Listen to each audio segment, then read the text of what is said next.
speaking of blasting, Southeast Polk sent Johnston home packing with a 57-7 win. As we take a look at our player spotlight, brought to you by DMOS, we take a look first at Dowling Catholic, and they've got a great quarterback. He's back in Jackson Smolik. Yeah, just to show you how much this team wants it. Jackson Smolik broke his collarbone in week 1 on this field against Southeast Polk, missed 6 games in a row, and now he's back, finishing with 6 touchdowns heading into this game. And he looks like the arm is strong, the shoulder is strong, ready to play. They'll need him to be turnover-free tonight. In the 6-game winning streak, defense has really reigned supreme for Dowling Catholic, and Jalen Pettis, he can kind of do it all. Well, look at the athleticism. He can even do cartwheels on the field. Jalen Pettis, 5th in 5A in sacks with 8. He gets to the quarterback in the hurry and is a disruptor in the backfield. The expectation at the beginning of the season was for Southeast Polk to not only get to the state championship, but win a state championship because of the talent. And how they've lived up to that expectation. Yeah, it's a lot of hype. It's a lot to deal with. Players reading the news clippings, but they've really lived up to it. Like you said, 1 loss to Ankeny, the defending 5A champs, and they have it all. Offense, defense, specialty players. It'll be on display tonight for sure. Their only blemish this year was a loss to Ankeny, but boy, have they really regrouped. They've outscored their opponents by an average of 45 points a game since that loss. And when we look at our Des Moines, our DMOS player spotlight, the one thing you got to take a look at is their quarterback play in Jackson Daly. The Arkansas State recruit has not disappointed. Yeah, well, Jackson Daly has a big arm, and that's why D1 teams wanted him. The Red Wolves, well, he's hunting for a playoff win tonight and a state title. Jackson Daly, number 4 in 5A with 18 touchdowns through the air. He's going to need to have a big game. Had a turnover, an interception in week 1 against Dowling. Needs to be turnover free and have a clean game in this one. Well, there's a guy, we talk about a 5-tool type of player. And you only have to look at Xavier Wampa. Everybody in the country wanted this 5-star player, and he can really do it all. Well, he sure can, and he brings the boom on defense. That's where all the teams want him to play safety, and he can kind of, it seems like, decide which way you want to score this week, Xavier. We've seen him on punt returns, on rushes, on receptions, on interceptions. He even blocked a field goal. So he can do it all, like you said, and he's been injured a little bit. So we'll see just how healthy he is. He's been healthy the last 3 games, but he can make magic on the field, and when nothing's going, they give it to him to provide that spark. Well, Justin, when you look at this matchup, I mean, this is what we expected to see in the semifinals. Yeah. We're going to be treated tonight in the quarterfinals. Dowling Catholic with a long tradition and history. Tom Wilson has certainly brought that to Dowling Catholic. Southeast Polk says they don't fear playing Dowling Catholic. Yeah, they respect everyone. They don't fear anyone. So Dowling has a special way about them to come through, get good at the right time, and then make a run and really spoil some people's seasons. This game in Southeast Polk, a packed crowd with a lot of senior leadership. This is going to be where the rubber meets the road here. We'll see it. It's a special team at Southeast Polk, but Dowling showed they have grit and determination. Well, here we go. It's November football. The quarterfinals are coming your way next. It's Dowling Catholic taking on Southeast Polk here on MC22.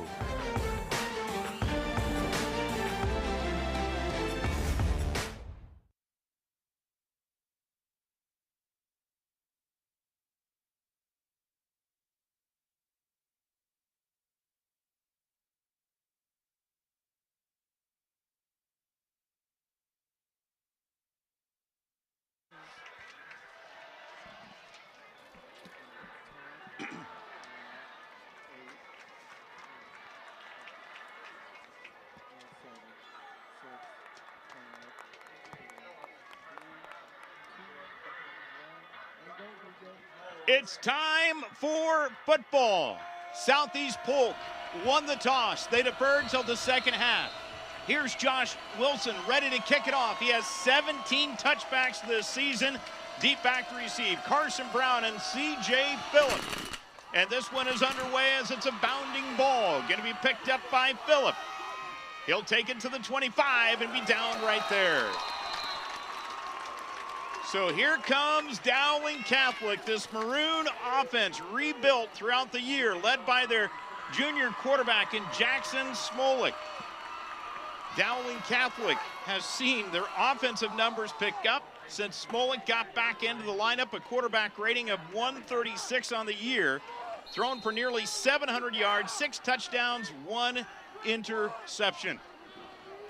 From the 25 on first down. They're going to keep it on the ground with Cameron Middleton. And he picks up positive yardage. Let's take a look at the starting lineup for Dowling Catholic. You see they've got Gockenauer, Middleton, and then your receivers with Nicholson, Brown, and Thompson, the tight end. The linemen, Rakers, Batterin, Bagenstos, Carey, and Nahas are your offensive linemen. 2nd down and 5. They're going to keep it on the ground with Middleton. And he'll get the first down as he crosses the 35 to the 36.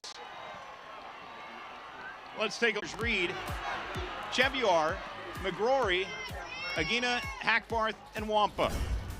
So 1st and 10 from the 35-yard line. Dowling Catholic's going to put it up down the near sideline, and this is going to be caught, but out of bounds. That was intended for Carson Brown. Great coverage on the play for Southeast Polk. Yeah, Jace Aginaga doing a great job of making sure that Carson Brown has no room on the sideline. That is something the receiver has to do a better job of making it easier on the quarterback. You get pushed away to that sideline. Great coverage there by Aginaga, and we'll see what happens here in the later rounds of this game. Carson Brown is their deep threat for Dowling. Trips to the top of the field on 2nd and 10. The Rams show blitz. It comes. The pass is going to be caught and quickly dropped on the play as Cooper Nicholson, after he picks up about 5 yards to the 40-yard line, it'll bring up 3rd and 5. There's Wampa on the tackle. Yeah, Wampa provides a very unique look for this Southeast Polk defense. Give them a lot of chance to bring up their other safety closer to the line of scrimmage, because Wampa can really be a single high deep and just kind of roam around where you don't need 2 safeties. Now on 3rd and 5 for Dowling Catholic. Twin set to each side.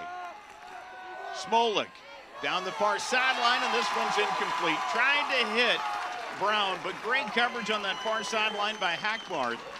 And it will bring up a punting situation here for the Maroons. Now the Rams defensive backs really doing a great job of staying tight on these receivers, and they're pushing them towards the sideline, and that is, as a receiver, really frustrating when you don't have enough room to run your route, and when you do get open, you're right on the sideline. It takes a perfect pass from the quarterback time after time. That's just so hard to do. John Cole on to punt. Abu Sama and Wampa back to receive this. Cole with a great kick. Wampa is going to fair catch it right at the 31-yard line. So it's a 27-yard punt, no return. And here comes the Southeast Polk offense, led by their quarterback in Jackson Daly. And what a season this Arkansas State recruit has had. Daly, a quarterback rating of 132, has thrown for nearly 1,500 yards, 18 touchdowns, just 5 interceptions. And he can really be just an overall leader on this team for Southeast Polk. Yeah, seasoned veteran, captain, and this team's really hungry and led by seniors. And because of the notoriety that he can get and Wampa gets, you think they're a passing team, but they have over 2,000 rushing yards as a team. Daly's going to hand off to Sama. Dowling looking for him, and they'll bring him down after a yard gain. Let's take a look at Southeast Polk offensively. We mentioned their quarterback in Daly. They've got an outstanding duo at running back in Sama. And then, of course, you've got Irioku, Balloon, Sisler, Mitchell, your receivers. Mitchell, of course, the tight end, and up front, Kayden Proctor, the all-star tackle on the outside, along with Douglas, Borud, Harmon, and Vetter. 2nd down and long after nearly no gain. Daly over the middle. Wampa's got it, and he's near a first down marker. Might be just shy as he's brought down at the 40-yard line. Just a slot slant right there from Wampa. Doing one-on coverage and getting open. Great job of catching with his hands. Jackson Daly gets it to him as quick as possible to try to pick up this first down, and just short, though. Blake Anderson with that tackle. And let's see if the officials want to measure it or not. No, they're going to give him the first down. A terrific spot to the 41. And the Rams will have it 1st and 10 there. Yeah, one of the benefits of being able to be a bigger body athlete out there, 6'3", 205. These guys have to tackle him low, and when you tackle someone low, they often fall forward instead of having to be undersized and get tackled high a lot. But his size really played a factor in getting that first down there. Dowling's defense has forced 8 turnovers this year. Here's Sama on the ground, and he takes it for a gain of about 5 up to the 46-yard line. Let's take a look at Dowling Catholic defensively here tonight. Again, they've got Pettis up front with Hikes, Patton, and Weber. The linebackers with Shim and Townsend and Hughes and Seamer. In the defensive backfield, you've got Ricky, Anderson, Jake, and Blake. And these second and mid-range situations is where Dowling and Galen Pettis really get in that backfield for sacks and tackles for losses and just create havoc and make you go 3rd and long. 2nd and 5, they'll put Wampa in motion. They'll give it to Sama. Great gain past midfield to the 49-yard line. A gain of 5, that'll move the sticks. Yeah, real tough to rush against this Dowling team, and Sama doing a great job of finding a hole. A lot of offensive linemen clearing way there. Kevin Douglas, number 64, pulling and creating some holes for Sama to pick up that first down. 1st and 10 from the 49-yard line. Daly gonna put it up. Going deep down the field, has a man, but it's over his head, incomplete. Had Cole Falloon open, but just let him a little bit too much. Yeah, Falloon had beaten his defender, Jake Anderson, the corner right there, but it looked like Daly throwing more inside towards the goal post instead of outside where Falloon was heading, and not able to change his course in time to get to that football. Each team taking their shots downfield, though. Yeah, it's important. Even though it's incomplete, it puts a little fear in the safety and the corner. Now Dowling's defensive coordinator is going to think, do we need extra safety help after seeing Falloon beat the D-back on that deep ball? Wampa in at the slot, trips to the bottom of your screen. They'll put Sama in motion. Daly going to keep it himself, and he'll be met by a wall of white jerseys. Nowhere to go. It'll bring up 3rd and long, as the first one to greet him was Joe Hughes. Yeah, just an option there for Jackson Daly, a read option, either give or keep it yourself. He obviously thought he saw some room on the edge, but just swallowed up right away by the Dowling defense. 3rd down, 9 yards to go. From the 49, they had someone jumping. Carson Hagan got a little too aggressive there. It's going to shorten this 3rd down up. Yeah, this is something that Dowling has done this season. False start or encroachments on the defense. We saw it happen a lot against Valley in a big game where a seasoned quarterback in Mason Morrow did a double count, a hard count. Now we have another one in Jackson Daly doing the same. So saw it earlier in the season. They're aggressive, and when you're aggressive, you try to time the snaps. So here we go, 3rd and 4. Again, trips to the bottom of your screen. Daly looking, gonna take off with it. Has a chance for the first down and gets it with that extra effort.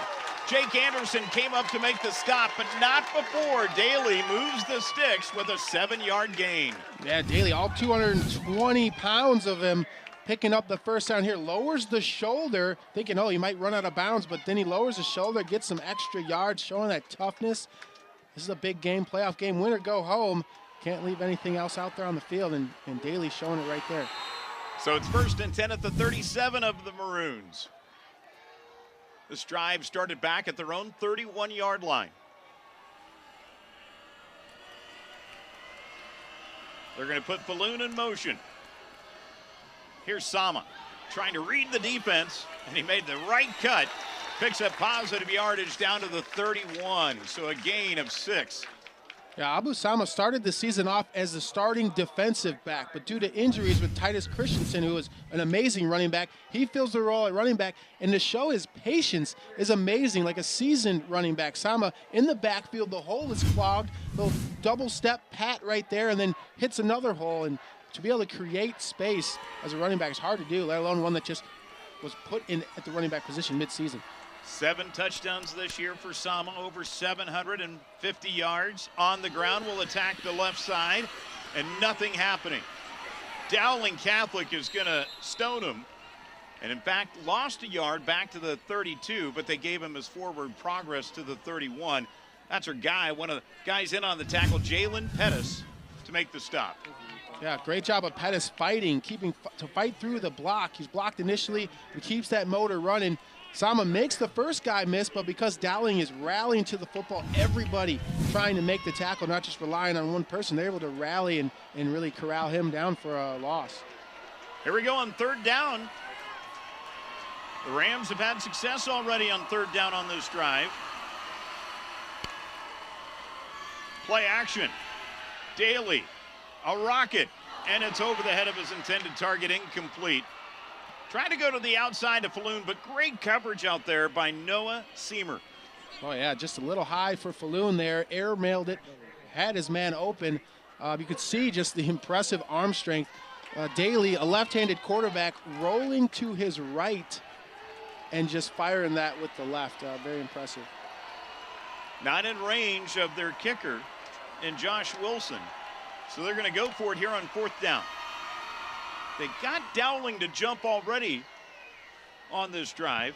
Let's see how patient that Maroon front line is. Play clock is winding down. And let's see if the Rams just take a timeout here, and they do. So a timeout. Brad Zelenovich, the head coach for Southeast Polk, wants to talk things over. And he had a chance to visit with us, Justin, earlier this week, talking about the rematch versus Dowling.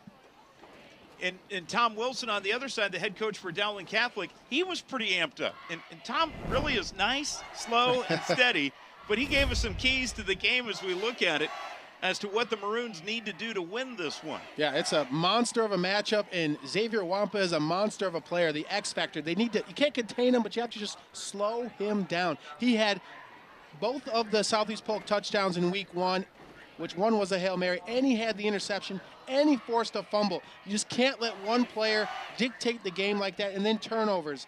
Dowling has to do a good job of keeping this game clean. Southeast Polk has created 17 turnovers on the season. 2 of them have gone for touchdowns. You have to play mistake-free football. It's tough to do against this team, but that's how you win.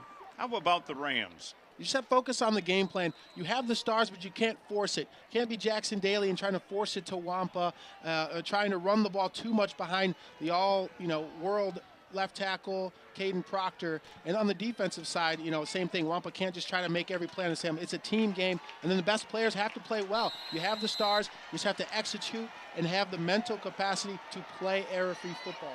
There's going to be a lot of big moments in this game. Here's one right here. Let's tag it. 4th and 4 from the 31. Need to go to the 27 of Dowling. Daly going to drop back, fires it over the middle, has Wampa first down and more as he gets it inside of the red zone. Down to the 13-yard line. So a pickup of 18 yards on this pass and catch. Yeah, again, using Wampa in that slot position, and he just has the speed to get into the zones in time for Daly to get to him before the sack and the rush comes. That is something that's tough to replicate in practice when you have the right coverage, but if you have a speedy guy that can get there before the timing is right for your defense, it's just playing catch out there for Daly and Wampa. Starting to see why Wampa, the real deal. He's going to get an opportunity here. Tries to jet to the inside, puts his shoulder down and gets to the 6. Wampa is drilled, keeps your defense off of the field. A 3 and out. Now you have a tired defense that they were just out there for 7 and some minutes and change on the last drive, and now they're having to go back out there and fight against a top offensive team.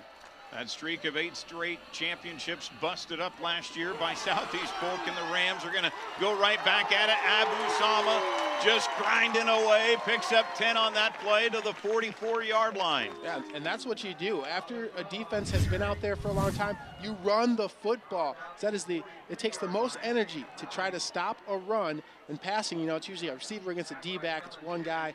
This running game is strong because their offense and their defense support each other. The defense getting that 3 and out and punishing now the Dowling defense on that play.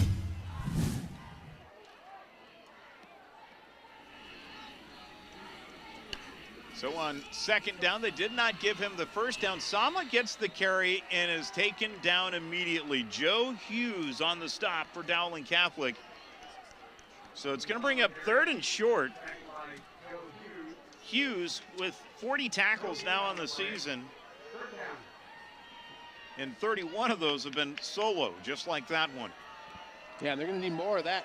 Dowling defense has to kind of get their composure here for a strong third down stop. Otherwise, Southeast Polk is going to gain even more momentum. This could be trouble.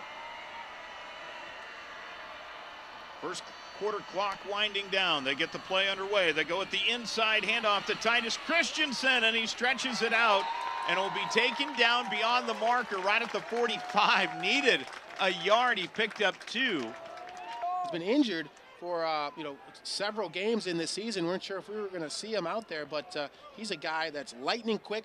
A lot of the teammates said he's the fastest running back in the state. Runs track as well, and good to see him out there.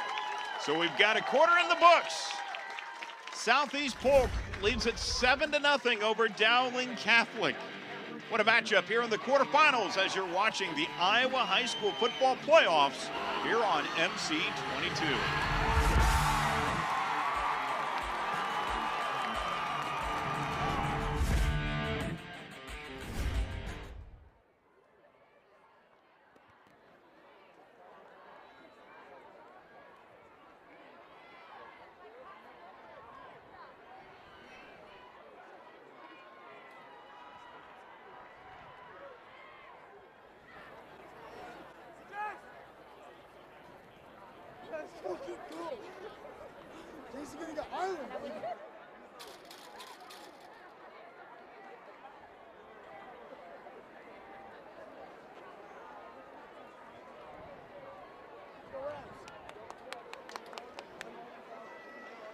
It's somewhat of a chilly night here for November football into the quarterfinals. You're the Iowa High School Athletic Association. Here's your officials tonight. Your referee is Dave Brittman. Brian O'Rourke is your umpire. Garrett Gobble, the head linesman. The linesman is Chris Scott. And Grant Kettle is your back judge here tonight. What a crew who've done a few state championships in their time here. Just, more than a handful. A couple of handfuls of state titles. Great crew to have here tonight. Southeast Polk with a 7-0 lead with Justin Cernsey. This is BJ Shaban. You're watching Iowa High School football here. 1st and 10 from the 45. Daly, the quick out. Wampa's got it, trying to make a move, and he's going to be spun down right at midfield. Jake Anderson with the tackle. Yeah, such a luxury to have a guy out there. You can kind of have Daly just dump it off for a 3-4 yard route and see what he can do. Taking 2 people, great job of multiple guys flying to the football and not waiting, just charging at Wampa to get him before he could really gain steam. That's important. You can't let him get to his full stride, otherwise he is gone. So it'll bring up 2nd down and 5 yards to go. Daly over the middle, and it was thrown behind Wampa, incomplete. Blake Anderson was the nearest Maroon there, and it will bring up 3rd down. Yeah, throw behind Wampa there, and Dowling was ready. Blake Anderson charging hard on this one. A lot of times quarterbacks, if they see that, try to keep their receiver out of harm's way, trying to put that on the back hip pocket of Wampa. Pay attention, though, because of that hard charge by Anderson. If Southeast Polk does some kind of post and go, banking off that aggressiveness, they've hit Wampa several times in the slot on slants and posts and trying to do some kind of double move. 3rd and 5. Twin set to the bottom of the field. Daly going to roll to the near side. Pressure's on, and Pettis is going to bring him down with a quarterback sack. Ralston Rumley also in on the play, and it's going to force Southeast Polk to punt it away, but there's a flag down. Let's see what it's about. There's no penalty on the play. Thank you. Yeah, Pettis breaking through that line of scrimmage there, almost untouched, and beating Daly to the spot where he wanted to get on the rollout. That's what caused Daly to reverse position there. It shows you how fast Pettis is to outrun the quarterback to the spot, and that's why he's one of the top sack getters in all of Class 5A, now with 9 on the season. So after the 8-yard loss, Quint Christensen on the punt, averaging about 30 yards per punt. And he got too far underneath this one, but he does pick up the Ram roll inside of the 35. And it will be down right at the 31-yard line. So, Dowling Catholic will have the football back after the 27-yard punt. And the Maroons need to find something here, Justin. Yeah, they need to just keep their confidence. You're just down one possession. You can't panic and try to force something in there. You will have opportunities. This is playing out much like week 1. Southeast Polk came down, got a quick score, go up 7-0, and then Dowling's defense was really able to recalibrate and stop Southeast Polk, forcing the punt several times. From the 31, this pass is going to be batted down, and it's going to be caught by the running back. And probably would have been better apt to just let it hit the ground. But Dowling will get it back to the line of scrimmage as that one was hauled in by Adam Townsend. But a great pass block. Watch it here on the outside. Yeah, great job just getting the hand up there. The left hand on the edge. Andrew Harris using all of his 6'2" frame to try to bat that one down. And now Dowling in a 2nd and long situation. Lost a yard on the play. Smolik dropping back, pressure's on, releases it downfield, has a man, and it's caught, and he's gonna go! A 70-yard touchdown pass and catch to Carson Brown, and the Maroons are on the board. Huge play there by Dowling. Awesome job by Jackson Smolik. Looking off Wampa. That's next level eye read there. You don't see that at high school too often. But here's, you see Jackson Smolik glancing over to the right of the screen. That causes Wampa to casually stroll over to that side of the field and leaving Carson Brown one-on-one without any threat of Wampa over the top. Just looking off Wampa led to that touchdown. Great eyes there. Lesson for a lot of young quarterbacks. That can change the game, and that's what happened there. Not bad off of his back foot as the extra point by Leon Diego is up and good. Let's take a look at the touchdown again. Again, the pressure was coming in on the blitz. Smolik able to just get it underway. What a throw. Yeah, and you have to have good chemistry with your receiver to, look off and then just know where he should be and where he's supposed to be and let it fly like that. Brown coming into the game, 6 games in a row with a touchdown. That's 7 in a row. What a streak for Carson Brown, the senior. He is having quite the breakout senior season for the Maroons. 10 touchdowns now this year, and that was his longest reception of the year. As Dowling Catholic and Southeast Polk are all knotted up here. Well, what we expected. Yeah, right. Just a back and forth type game, all tied up now, and Southeast Polk now has to answer. Before it was Dowling. Let's see what they can do. It looked like they were struggling a little bit, but answered the bell there. Now giving it right back to the Rams. We'll see what this explosive offense can do. So Diego Leon ready to kick it off.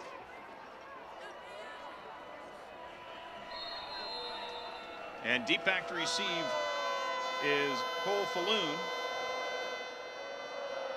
as he's standing back inside of his own 10-yard line. Abu Sama also back there, and this one's going to go about 7 yards deep into the end zone. Going to be ruled a touchback. Diego Leon showing off his leg there. That's his 11th touchback of the season. So here comes the Ram offense. Yeah, the Rams just need to keep doing what they're doing. They've been having some strong drives, using some ball control, and their second drive went into the second quarter because of that first touchdown drive that they had. It was so long and just drove the ball right down the field.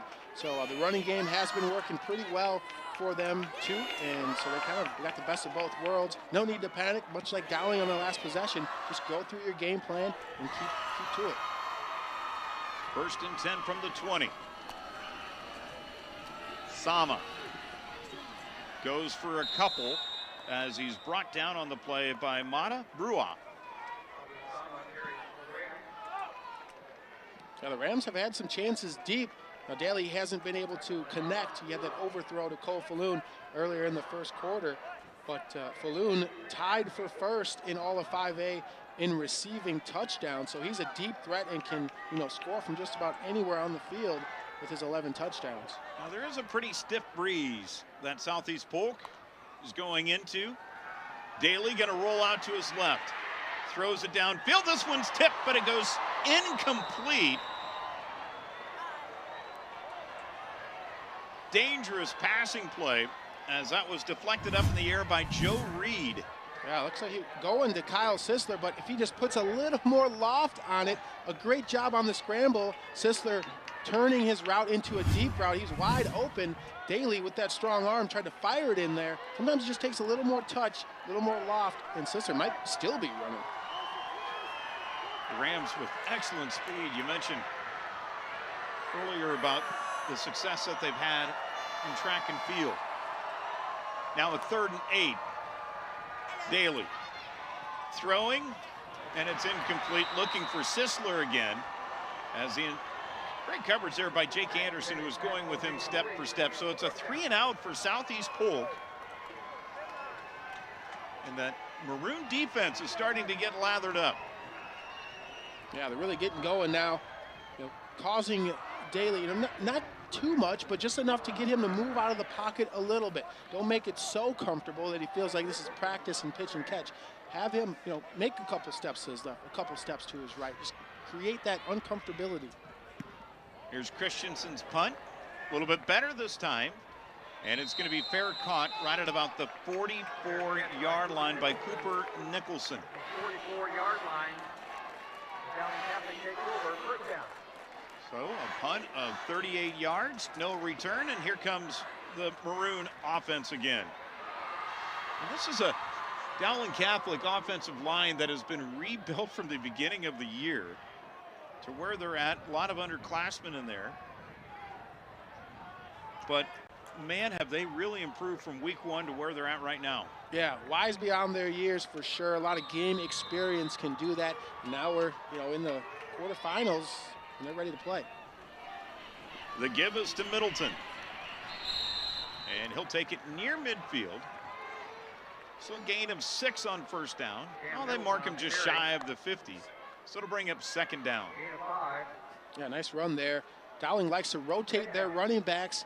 We often go with Middleton and CJ as the starting linebacker to provide some breath and always get a fresh person in there to keep the defense just worn down. And Gene Williams, longtime coach in high school and college football here in the state of Iowa. Should take a look at Middleton with a positive gain, picks up the first down and more to the 41-yard line. Andy Polk now the offensive line coach for Dowling Catholic, and he's got his guys going here.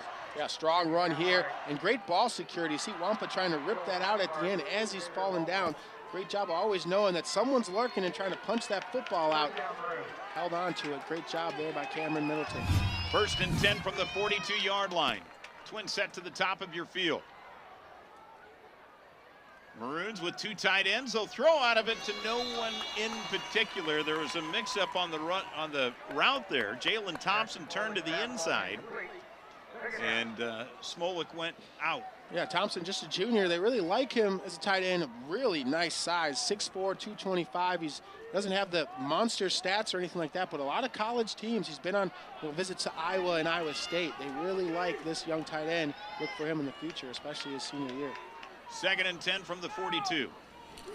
Rams show blitz. They back out of it, but it's effective as Middleton got the carry and he lost a yard on the play.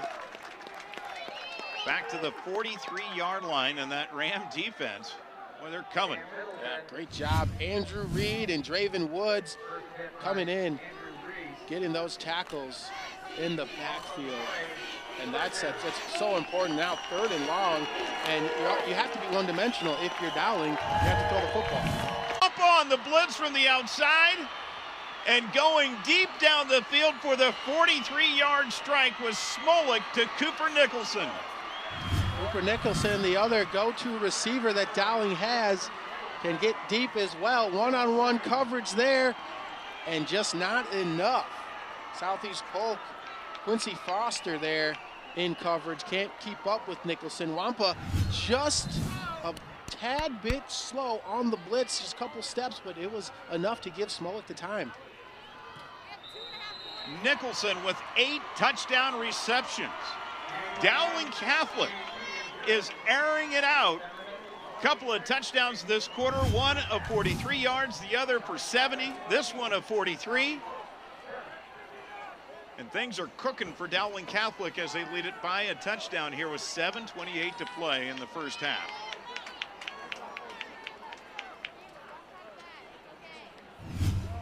Yeah, excellent job there this time. You know, we saw on several deep fade routes, the Southeast Polk defenders really giving no space to those receivers. You see a difference when a receiver has some room. The quarterback doesn't have to be absolutely perfect with the football, can lead him left or right and come down with the football. He had room to run after the catch because he was able to get behind Foster and really do some damage. So great job there by Dowling, and now putting Southeast Polk in a hole. Well, this game really has swung in momentum and emotion in just, you know, the last 15 minutes.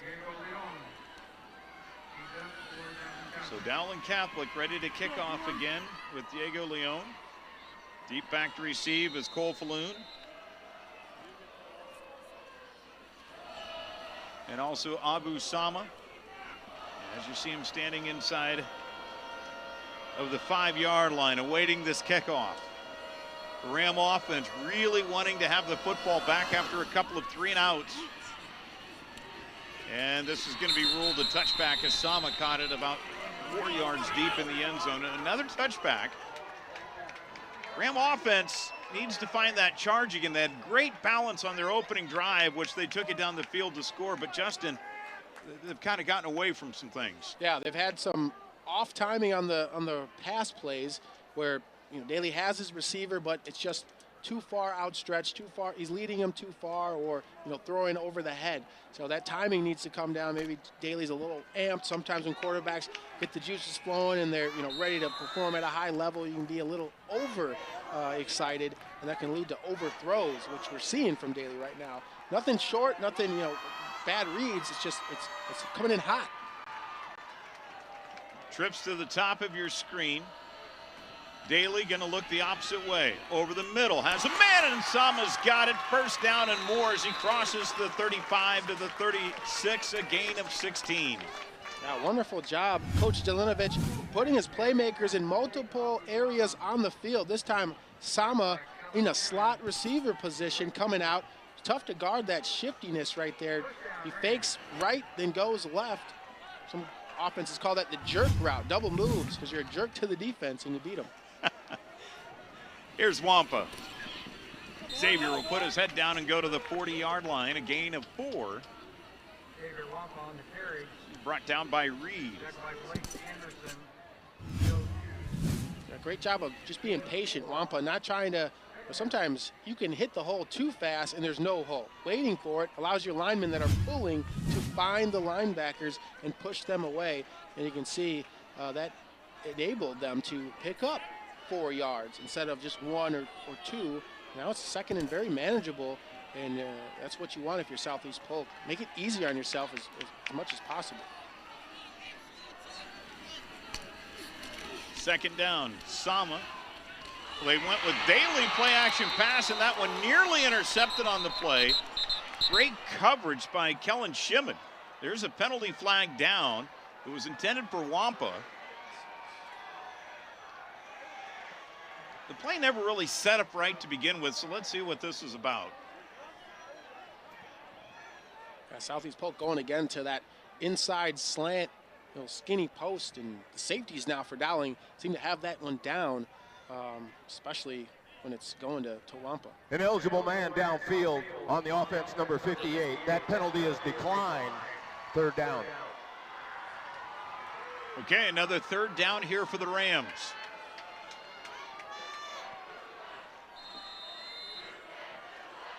What a game here in the quarterfinals. The winners moving on to the semis in the Dome next week. Coming up at the half, we'll have scores, highlights of this one, and much, much more. Busy month here in the month of November here on MC22. Daly, near side. This one's going to be complete. Sama's got it, going to try to get to the marker, and I think he did with that forward progress. Let's see where they spot him down as he was trying to fight for that extra yardage. Let's see, they marked him down at the 45. The drive that Sama has after contact is amazing. I mean, he should be done right about here, but he finds a way to keep driving his legs. So 4th down and a yard to go, and Brad Zelenovic says, you know what, we're down by 7 at home in the postseason. Daly will go underneath center. He'll follow Bolrud. There's a penalty marker down as he gets the first down, but I think somebody moved, and it's Dowling Catholic who did. So the Rams will get Penalty results, first down. That was Jalen Pettis who was moving, but you think about Bolrud, and Coach Zelenovic highlighted him. He said, very unselfish player is number 68 right there in the middle. Yeah, anytime you change from your go-to position, you're trying to do that to help the team. Bolrud committed for a full scholarship to University of North Dakota, so he's going to be playing on Saturdays, but very unselfish and a big leader. Well, you think about that. You got Bolrud, Proctor, who's a 4-star recruit, recruited by everybody. Daly going to go deep. Has a man. It's Wampa. He's got it at the 5 and brought down at the 3. As a touchdown saving tackle by Jake Anderson. Boy, a pickup of 44 yards. Great job creating a nice pocket there by the offensive lineman and tight end Jordan Mitchell off the edge, giving Daly the time he needs to find Wampa downfield for this big play. 47-yard pickup, I beg your pardon. 1st and goal to go from the 3. Question is, did he have it in his possession? No replay here. Daly gonna hand it off to Sama, who will spin his way into the end zone. Touchdown, Rams!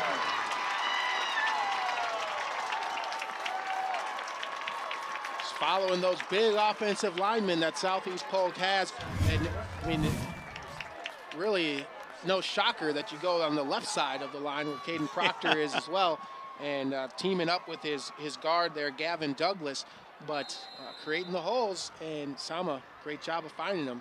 Now we have an even ball game. Extra point up and good by Josh Wilson. What a game here. 5:10 to play in the first half. All knotted up at 14 apiece. Exactly what the Rams wanted on that drive was to get some points, and they did it in the big way. The big play, though, was that 47-yard pass and catch from Daly to Wampa. Yeah, that was huge. It's what they needed. They'd been stalling after that first initial drive where they scored, but Dowling had been stopping them, forcing them to punt, some penalties, and some 3rd and long situations where they couldn't get. And this was a drive, a big answer to Dowling, who had 14 straight unanswered points in this game, and Southeast Polk able to stop that and even things up. So tied at 14. Yeah, much different game now than week 1, where we saw, this was basically the final score, 14-13, I believe, somewhere around there. But yeah, Southeast Polk only had 2 touchdowns, and it went down to the end. So a little bit more of a pinball game of a matchup here.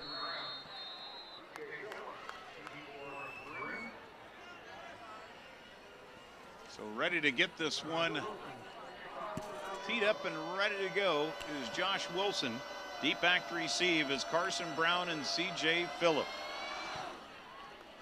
High end over end kick going to be taken at the 20-yard line by Jalen Thompson. And he'll be spun down as soon as he gets to the 23. So a 5-yard return. And Dowling Catholic's offense has plenty of time. You see they have 3 timeouts remaining. Yeah, important drive too. Obviously you always want to get points, but after that touchdown, Dowling needs to make sure that they're not forcing things. Sometimes offenses can get real happy. The deep ball, you just love it, right? It's pretty, it's explosive, the fans get up. But if you're forcing it, it can lead to a big turnover, and Southeast Polk's created 17 of them this year. You cannot let them get the ball. This is the 16th play of the night for Dowling Catholic. How about that? And it's balanced. 8 passes, 8 rushes. Are you surprised? No, you gotta, can't have one without the other if you're a successful football team, and that's how Dowling is able to, you know, you may look at the record, 3 losses. Maybe this is a down year for Dowling, but they're getting hot, like you said, running a 6-game winning streak now because of that balance. The passing game has emerged along with the running game. 2nd and 4. Smolik to the outside. This is going to be caught by Bliss right at about the 35-yard line. So Andrew Bliss making that catch. Yeah, just a quick bang of a throw, 1 step, throw it, use it as the running game, just a quick 5-yard play. If you have the space, just get it out to your playmakers and pick up yards.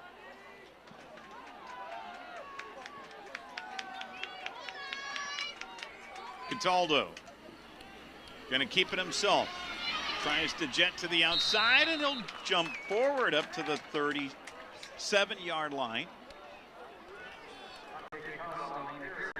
Yeah, when they like to switch it with Cataldo, you know, I mean, depending on how this game plays out, but who's going to be the team that gets burned because Cataldo actually throws the football? So many times when he comes in, he's just running it, and eventually some team's going to bite and they're going to hit a big throw. But for now, the runs have been working. And the official coming in, I think there might have been a timeout going to be taken here by Dowling Catholic. 3:37 to play here in the first half, tied up at 14 as they talk things over. Well, there is a little bit of a chill in the air, and that means it's postseason football, and MC22 will carry the Iowa High School Sports Network coverage of the semifinal games live from the Unidome in Cedar Falls. 14 games total over a 4-day period, beginning Wednesday, November 10th through Saturday, November 13th. Even if you can't watch live, MC22 will replay the games throughout the following weeks. MC22 is your local sports programming leader. We have the chill outside, but they're going to be inside in the dome. The action is hot out here, that's for sure. And being able to watch all those games right on MediaCom, it's like March Madness, a full slate of games that you can just sit on the couch and watch great high school action. It's a fun time of the year. 2nd down and 7.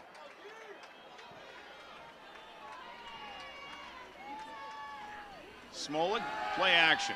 Sets up, throws down the middle, and it's going to be caught.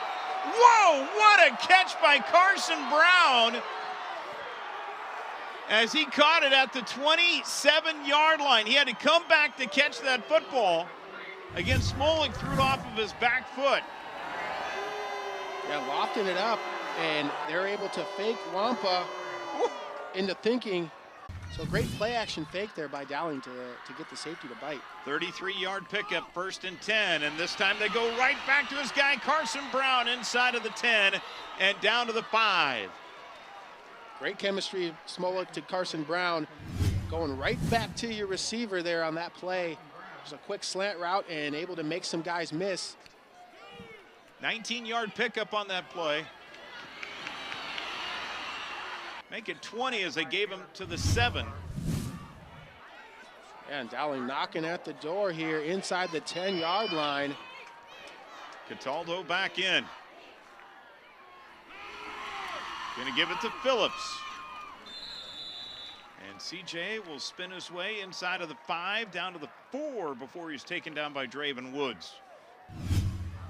So when you get this close to the end zone, everything really shrinks. So that deep ball that they've been connecting using that big play ability to kind of burn Southeast Polk, it's a little tougher because you're so limited on where you can go. Hey, don't leave too much time on the clock here for Daly and Southeast Polk. Each team has had the quick strike ability. 2nd and goal from the 3. Again, they give it to Phillips. He'll put his head down, but then he will be turned back. Andrew Reed hit him in the hole. Yeah, big stop there by the front 7 for Southeast Polk. Their interior linemen and linebackers are so good at stopping the run. Gave up just 92 rushing yards total to Dowling in week 1. Just 22 yards rushing to the Valley Tigers, another top team in the state of Iowa here. So running the football has been rough and tumble against the Rams. In fact, he lost a yard back to the 4. That'll bring Jackson Smolik back in at quarterback. Phillips, the tailback. Gockenauer in motion. He'll line up as the fullback. Smolik going to put it up to the outside. He hits his fullback, but he's stoned right at the 1-yard line. Caleb Cheboar. Wow, what a hit. Yeah, I was meet me at the pylon right there, and the Rams winning on that play. A great tackle coming up and lowering the shoulder, getting lower. Gavin McCrory. It's all about leverage and balance and your pad level, and that's what happened there. If you're Dowling, you go for it or get the points, get the lead. I think touchdowns against Southeast Polk, field goals aren't going to win the football game. And going for it right here, making them try to go 99 yards if you don't get it in, 45 seconds if they run this play, I think it's very unlikely. Well, Dowling is going to take a timeout here to talk things over. As, well, it's a big decision here in this game. Well, the Iowa High School Athletic Association needs your help to add registered sports officials this school year. Officials are needed at all levels in the Iowa High School Athletic Association sanctioned sports. Officiating allows you to stay close to the action while serving as a community leader. And in Iowa, high school and junior high games can't take place without them. Visit iahsaa.org/officials or highschoolofficials.com for more information. Help the Iowa High School Athletic Association by adding one today. And we've heard at the beginning of the season, Justin, some games were canceled because they could not find officials.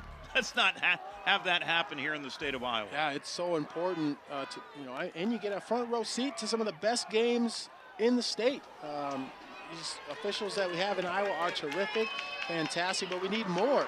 We need more to come out here, and it's all for the kids, right? It's it's a service to your community. So Dante Cataldo, the sophomore, will be in at quarterback. 4th down and goal from the 1-yard line. A lot of humanity sitting on that front offensive and defensive line. Here's the snap, the handoff. They're going to give it to Middleton. Did he get in? No sign. The official comes in and says no. Southeast Polk with a goal line stand. The front seven is the strength, of this rush stopping defense. And I mean, at some point, and obviously hindsight's 2020, right? But Cataldo out, why not put in Smolik and have the presence of maybe a play action, a pass? They run the ball so often, I think that Southeast Polk said, bring everybody if two's out there. We're coming because they're running. And that's kind of what it played out as. Cole Rogers got him first in Middleton and just stopped him right before it crossed. That's all the ball had to do was just get a little bit of that paint, and it did not. So here we go with 43 seconds to play in the first half.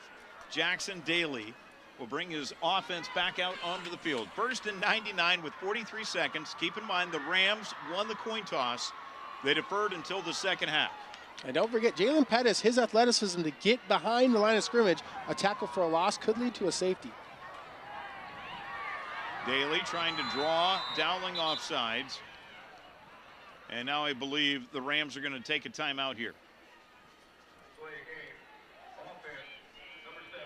Jackson really trying to work that cadence here. I think they just took the delay of game, so it's a 5-yard penalty here. They do have 2 timeouts remaining. And smart job there. Zelenovich obviously knowing the football game, knowing the rules, and you don't lose a down. You just get backed up a couple inches, maybe a hair. Half a hot dog. Here we go. 43 seconds. Daly will take the snap. He'll jet to the outside. And Daly will be ran out of bounds at about the 9. Picked up 8. Wonderful quarterback sneak there to get even more yards than they thought. I mean, look at that. He's able to read that hole, bounce out to the outside like he's a running back. Great job of, being fleet of foot there, Jackson Daly, and now really opening it up and seeing, what the Rams can do here now that they have some space. Kayden Proctor, that left tackle, 74, 6'8", 335, just crunched a wall of white jerseys. And now he'll take a knee. And it's going to bring up third down here. Timeout taken by half. So he has to go right for Southeast Polk. It's not a simple play. This is high school. We've seen crazy things happen on the snaps. Center can think, oh, I thought you were in the shotgun. I fired it back. Sorry, Jackson. And then, a turnover there. So there's a lot can go wrong. Wilson in his 30th year, he's seen it all. So why not call timeout? I love the gamesmanship. Just do 34 seconds to play. The Rams are going to have to snap it one more time. And with a 25-second play clock, look at there's the dean of coaches here in the Central Iowa Metro League, or one of them. Where Gary Swenson would say, "Hey, I've been at it a little bit longer at Valley." Well, it always comes back to Valley Dowling, right? Yep. The big rivalry, no matter where they're playing or who they're playing. So going to have to snap it at least one more time.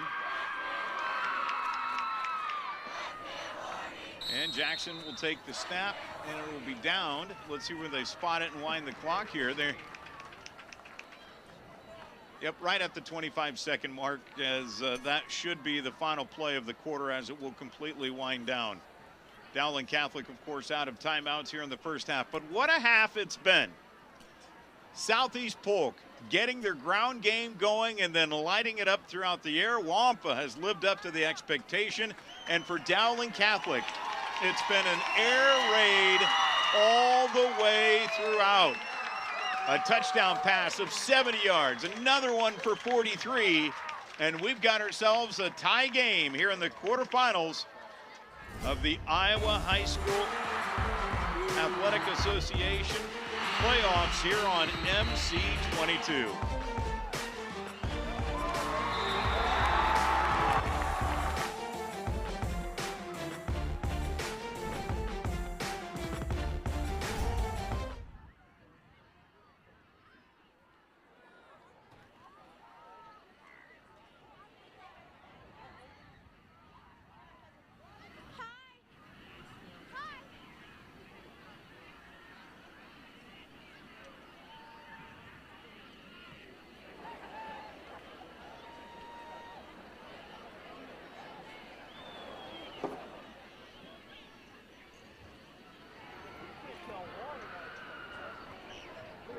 Your state champion,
tied up at 14 apiece between Dowling Catholic and Southeast Polk as you're watching the quarterfinals here on MC22. What an entertaining first half. Well, we're into the month of November, and the round ball is starting to hit the hard court now.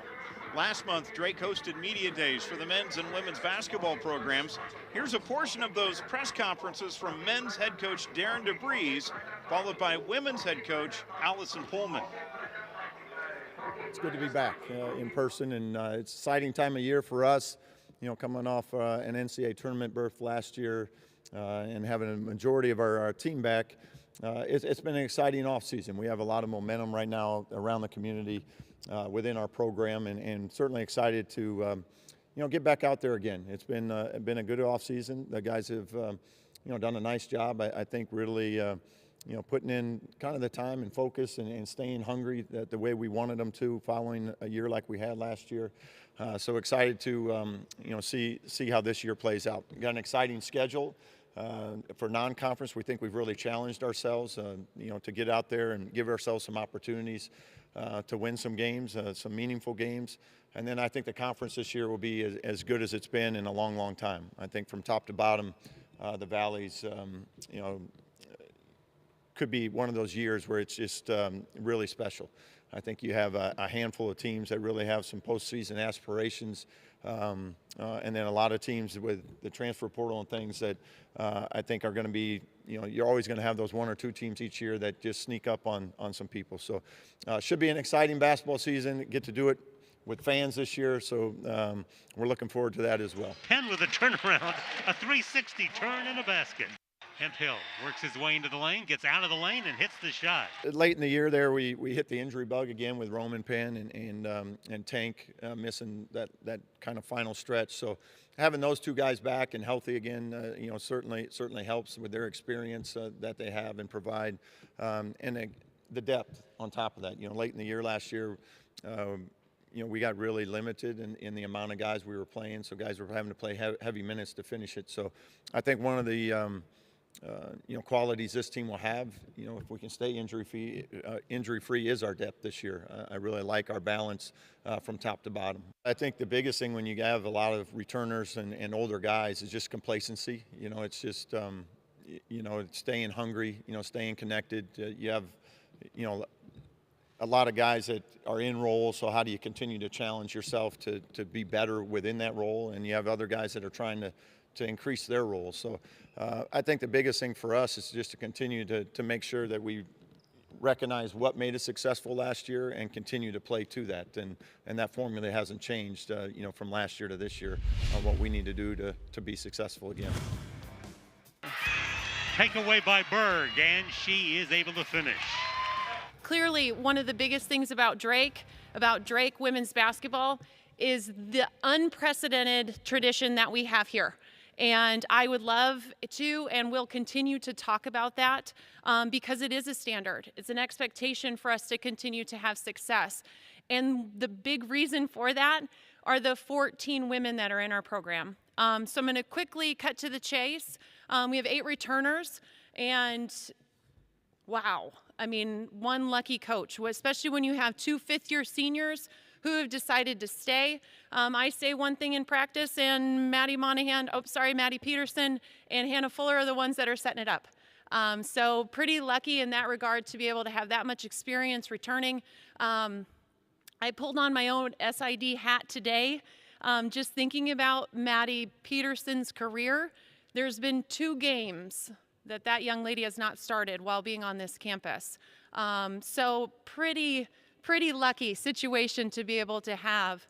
And then you have Hannah Fuller, who has enough energy for days. And she's a competitor, she's a winner, and just excited to be able to talk and highlight those 2 in our program.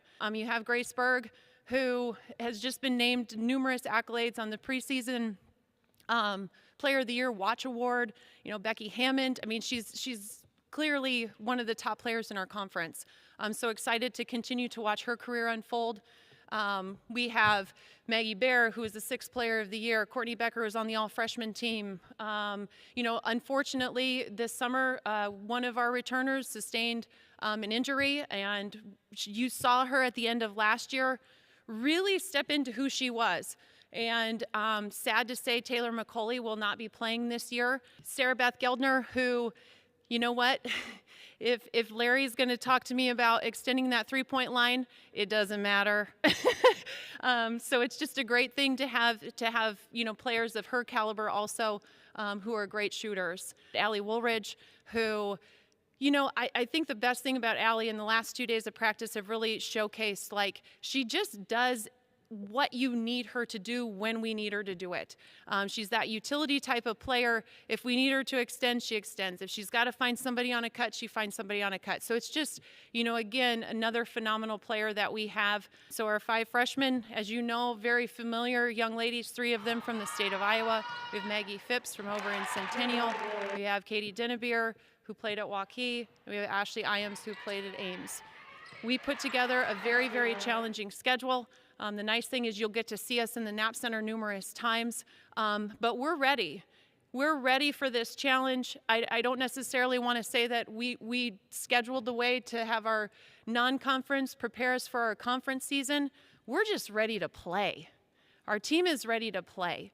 And to speak of our conference, truthfully, the Missouri Valley Conference has really accelerated their play.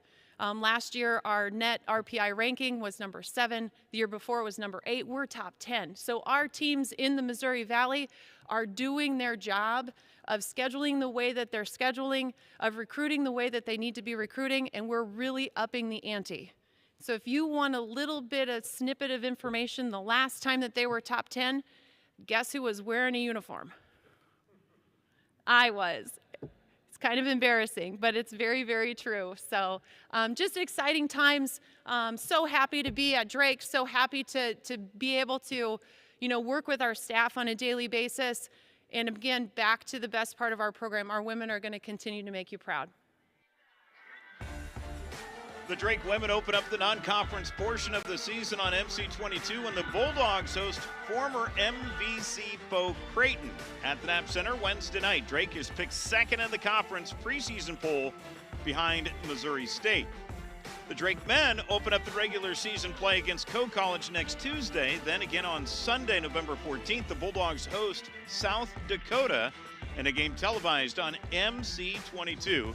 The Drake men are the favorites to win the Missouri Valley Conference. Can't wait for that to get underway.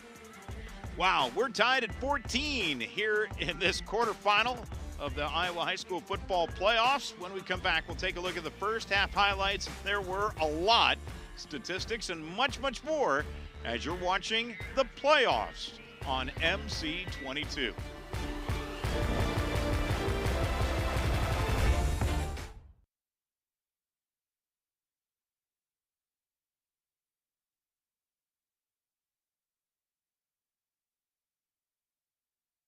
The season, the difference between week 1 and now, his ability to scan the field and look off to the left and then throw right. That's been the difference in this game, because when he looks to the left, Wampa fades to the left. He's reading the quarterback's eyes. He is so, intuitive into the game. And usually high school level quarterbacks, they don't look off receivers. They don't move around like Smolik is doing right now with his eyes. And that has been a difference in that first touchdown for sure.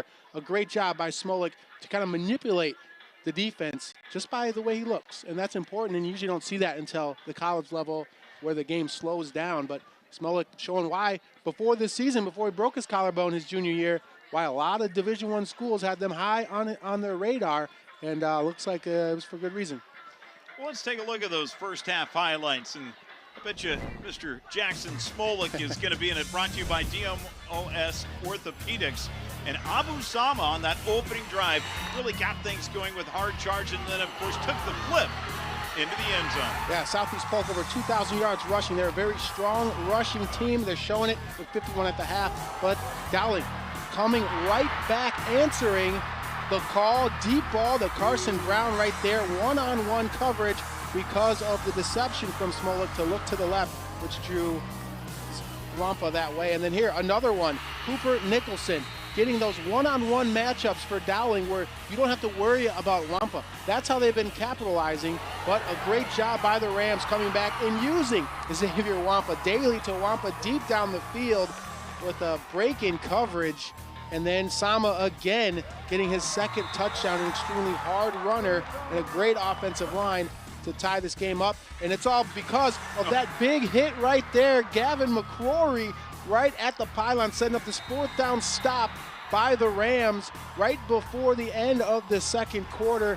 And then Southeast Polk kneels it to wind out the clock the last 40 seconds. But an exhilarating first half, and we saw that in offense and defense.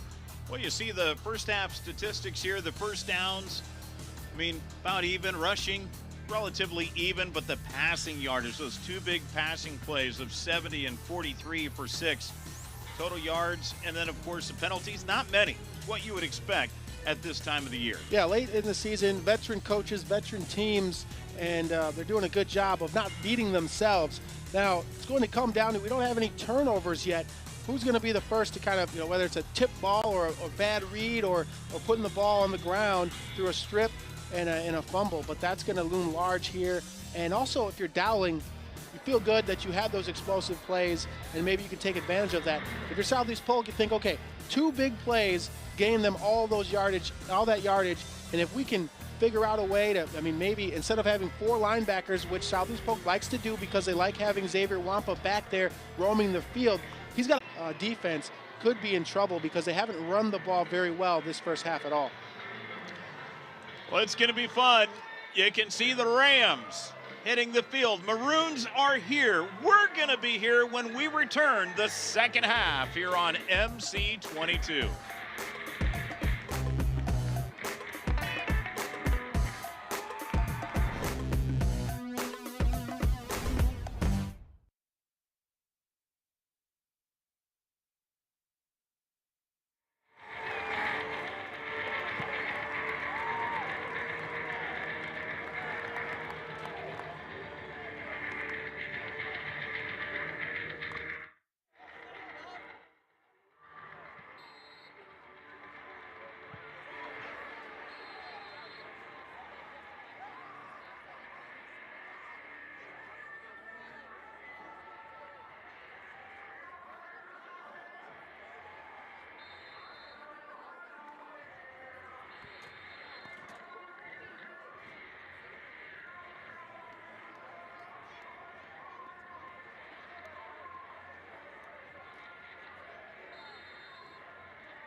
Tied at 14 here as we're about ready to get the third quarter underway with Justin Cernsey. I'm BJ Shaven. You know it's a fun night of Iowa high school football. Let's take a look at it around the rest of the state.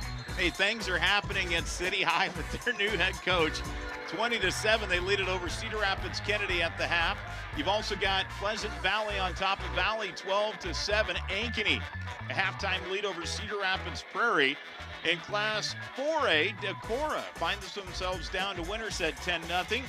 Xavier on top of Webster City 10-7. That's going to be a knockdown, drag them out in the second. Also in 4A, Bondurant Farrar leads Waverly Shell Rock. And how about this? Lewis Central and Indianola tied up at 14. Boy, yeah, a lot of good games there and some surprising scores. We'll see that Indianola, how that shakes out. One of the best running backs in the state, Cale Kolaric. He's fun to watch, and they're going to need him in this game. Well, the second half about ready to get underway, and let's take a look at the keys to the game and how these two teams are shaping up. First for Dowling Catholic. Yeah, well, it's the X factor. You have to minimize Xavier Wampa. Now, they've done a good job of that on the defensive end, trying to send 2 receivers deep and making Wampa pick one, and hopefully Smolik throws it to the one that's uncovered. So they've done a good job there. He has 1 big pass catch in the receiving game. But then turnovers. They've been turnover free. Smolik and Cataldo done a great job at the quarterback position, not putting the ball on the ground and in harm's way. And on the other side for the Rams? Focus on the game plan, right? 14-14. Don't try to play outside of yourself. One play could hurt you if you try to force it. So just live with some 4 or 5 yard plays a pop, because those can get first downs. You don't always need the big play, and the best players play well. Jackson Daly, he's been sound. He's had some overthrows early. Need to have him calm down a little bit and deliver those throws on target. He has receivers open. Those can lead to big plays. So here we go, the third quarter about ready to get underway. Dowling Catholic will be kicking off because Southeast Polk won the opening coin toss. They deferred until the second half. As Diego Leon is going to tee the ball up at the 40, deep back to receive Abu Sama and also Cole Falloon. And you think about it with the flag, it's blowing straight out of the south, so it's at the back of Dowling Catholic here in the third quarter. How much is that going to be a factor? Yeah, certainly a factor. Any kind of, piece of nature in the wind, whether it's, precipitation, wind, can play against you or for you. So right now, look for Dowling to take some advantage of having it going their way on offense. and Southeast Polk having it against them. Leon's kick, end over end. And it's going to go into the end zone for a touchback. And here comes Jackson Daly. The senior will lead his team back out onto the field. Interesting first half for him. Yeah, it sure has been. You know, the first drive that they had, they marched it all the way down the field and came away with a touchdown. Then they were stalled a little bit by Dowling. We'll see if any changes were made to the offense. They've been running the ball well. Abu Sama and that offensive line that they have, you got to think that they're going to put it on the ground here in the run game, try to establish some power and set the tone heading into this second half. Daly 7 of 13 for 106 yards. 1st and 10 from their own 20-yard line. That's Sama in the backfield with them. Play action. Daly going to air it out deep down the field, has a man, and it's caught complete. Cole Falloon, and he's going to go an 80-yard score.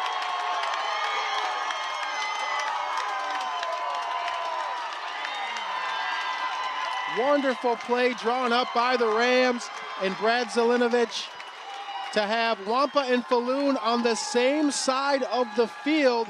So much attention is given to number 5 that you forget about the man that's leading all of 5A in touchdown catches. He is deeper than everyone because of the setup and the formation. Falloon now with another touchdown. I believe that's 12 on the season. None bigger than that one right there. One play and a touchdown, and the extra point by Josh Wilson is up and good. Wow, what a way to start.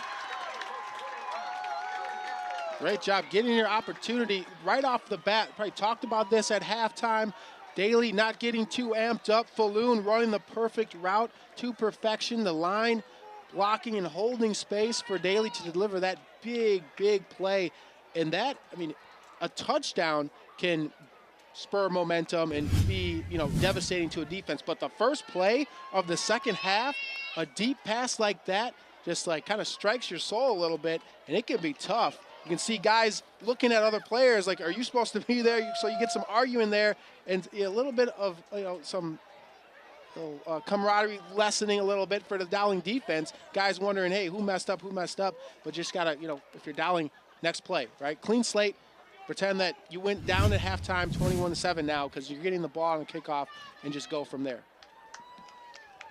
You knew that Brad Zelinovich was going to draw something up at intermission. And boy, did they ever, off of play action, to be able to get 7 on the board. The Rams have the lead again after falling down by 7. As we're ready to continue play here with Josh Wilson ready to kick it off. C.J. Phillip and Carson Brown deep back to receive. An end over end kick. And this is going to be taken by the up man and Jalen Thompson. And Thompson's going to bust free. Got to beat the kicker. He goes to the outside, inside of the 30, to the 25, to the 20, and will be popped out of bounds. And just like that, Dowling Catholic with a big return.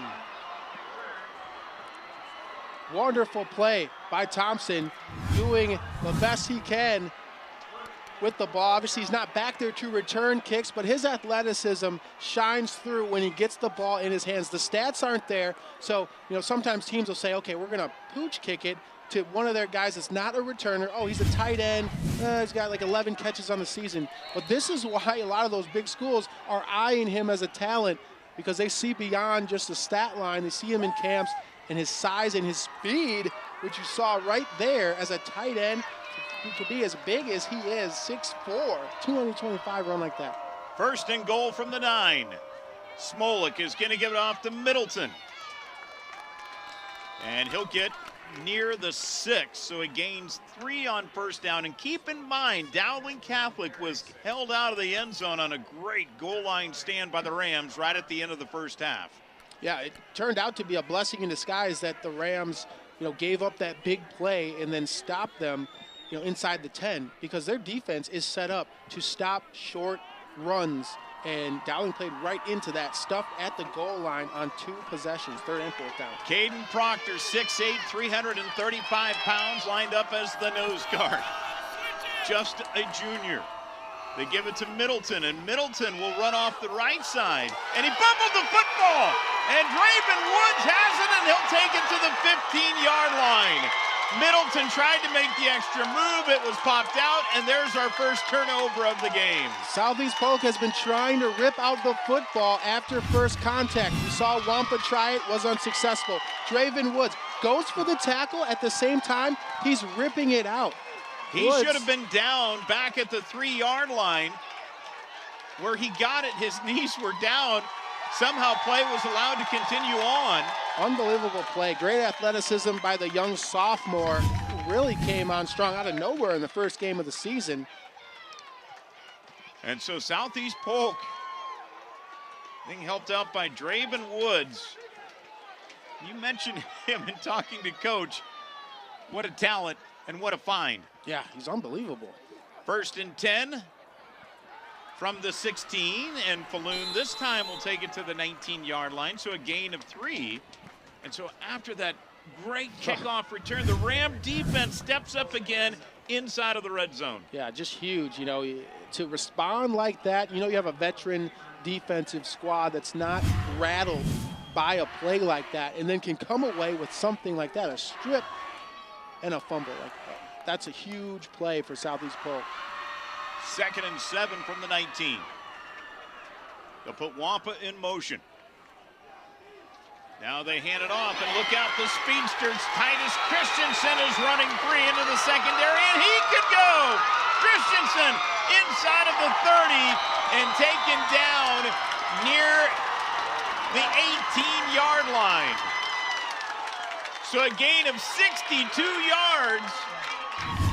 Titus Christensen. Yeah, unbelievable run, a great hole. You see 2 linemen just paving the way for Christensen, and then all he has to do is use that elite speed that he has on the track, on the football field here. The left-hand cast isn't holding him back. I think he might have taken that one all the way to the house. I mean, he couldn't stiff arm with the left arm at all, so he just had to rely on that speed. 1st and 10 from the 18-yard line. Daly gonna hand it off again to Christensen. He'll take it forward, and he'll go to about the 15-yard line, so a gain of 3. There's some jawing going on now, but man, things are really starting to open up here for the Rams in the 3rd quarter as we're just getting things underway. Yeah, really getting guys healthy or healthy-ish at the right time. Right? He's got a cast on, so he's not 100%, but that's what Zelinovich talked about. I mean, there hasn't been many games where they've had Titus Christensen, Xavier Wampa healthy at the same time, and Cole Falloon. So it's all kind of blending well at the right time for Southeast Polk. 2nd and 7. Daly looking for the end zone, and it's over the head of Falloon, incomplete. Coverage there by Blake Anderson. It will bring up 3rd down. Yeah, just taking a shot to your deep threat receiver there, giving him an opportunity. Great job of putting the ball where nobody else could get it if Falloon wasn't able to get it. So not putting that in the field of play where it could be picked off. So there's a flag on the play. Illegal formation, offense, 5 men in the backfield. 5-yard penalty, repeat 2nd down. That one did not look good from the get-go. Correction, that penalty been declined, 3rd down. And Tom Wilson not going to give him an extra down here inside of the red zone. So we'll bring up 3rd and 7 from the 15. Yeah, declining it, not giving him an extra down and not giving him extra space to run routes. It's tough down here inside the 20. Things get really squeezed down. That penalty may have helped the offense, give him more space. Falloon lined up to the bottom of your screen. Sama in the slot. Daly's going to take the snap, takes off with it himself, takes a hit, and gets it inside of the 15 down to the 11. Yeah, big hit came in from Joe Hughes there. Sometimes you don't want your quarterback to be stood up, and that's what happened here. And watch this. Wham. He's going to feel that one. Short of the 1st down here. Another situation, a decision to be made here. 4th and short. You have a 7-point lead. And you got a pretty decent kicker for Southeast Polk, so they want more than a 7-point lead, and it looks like they're going to go Wildcat. Wampa, 4th and 4 with the ball at the 12, takes the snap, is going to roll to the right, throws to the end zone, has a man, and it's caught. Balloon, touchdown, Southeast Polk. Wampa throws the touchdown. Does it all, right? The only thing he hadn't had was a passing touchdown this season, I believe, but there it is right there. A great job. You know, sometimes you put a Wildcat in there, everyone's thinking run, run, run. Kind of like Dowling does when Cataldo comes in. Wampa tosses it deep, just enough to bite. Guys bit on that play. They came up and they were a step slow to getting that pass play. Xavier Wampo with the touchdown pass. The extra point by Wilson is up and good. First touchdown pass of his career. Balloon with another touchdown reception. The Rams have doubled up the Maroons. More when we return.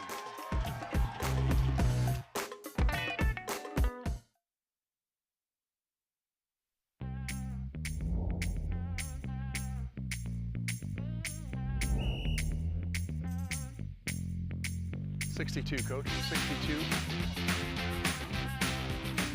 First down. We're doing this so that the kids can continue to play. Like we used to enjoy playing when I was in high school. I understand how fun it was, and I want that same fun to be had by the kids now. So that's why we need more officials to keep these games going on.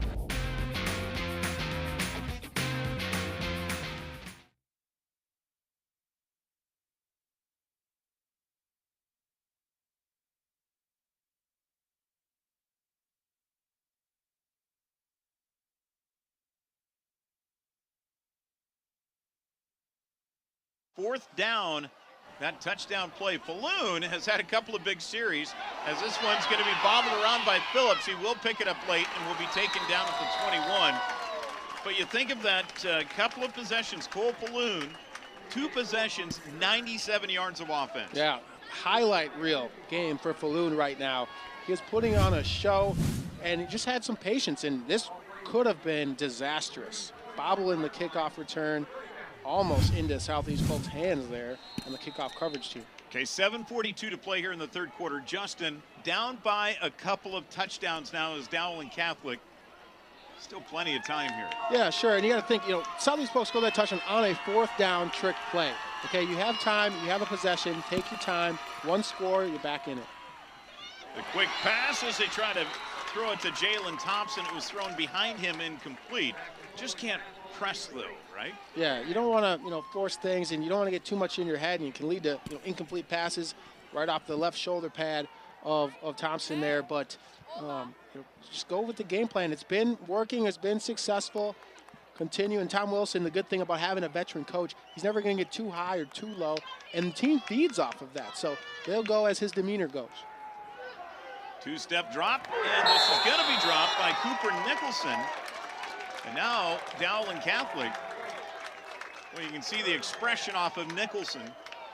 It's like, oh man, what's going on here? Yeah, we talked about doing too much. I think all receivers end up doing it, but turning your head before you get that football, trying to get extra yards, can turn into those situations where your eyes are off of it. You can see it doesn't matter playing Fridays, Saturdays, or Sundays. You look away from the football before you have it. It's a good drop. 3rd and 10, trips to the top of the field. Smolik gonna air it out, going deep, has a man, and let's see if we see a flag here. Yes, it's all over the field as the intended target, as they're trying to stretch that one down the field, was Logan Harris. And in coverage was Cole Rogers. He just didn't want him to catch it. Yeah, multiple flags came out on that. That was easy to see from everywhere. Pass interference. Defense, number 26. 15 yards from the previous spot. First down. The advantage of, in high school, just a 15-yard play. So, they've been hitting big with these deep passes. So 15 yards of your Southeast Polk, not too big of a deal. You grab the face mask. Yeah. And, that's one way to make sure they don't catch it, I guess. But, yeah, you definitely pay for that. So now some really good field position. A first down for an offense that was kind of struggling in those first 2 plays, 2 drop balls. Now 1st and 10. They're going to give it to C.J. Phillip. He tries to bounce to the outside and will get up to about the 38 before he's taken down on the play. Kayden Proctor remaining in the game at nose guard for the Rams. Now comes out. Yeah, everybody doing their part, right? I mean, Kayden Proctor, 4-star, soon to be 5-star. He's the top offensive tackle, not just in the state, but in the country for the class of 2023. And he's out there on nose tackle just trying to do what he can to get a win. Smolik dropping back again, airing it out deep down the field, and that's going to be over Brown's head, incomplete. Gavin McCrory on the coverage. It'll bring up 3rd and long now for Dowling Catholic. Yeah, good coverage there. They've seen some of these plays, these deep go routes from Dowling, and they've been burned by him. And just nice coverage there. And the only spot for Smolik to really throw that ball was out of bounds. And now sets up a tough 3rd and long play when you have to be predictable and take to the air. Carson Brown split out wide to the bottom of your screen. They're going to throw it low, and it's going to be caught, but quickly brought down.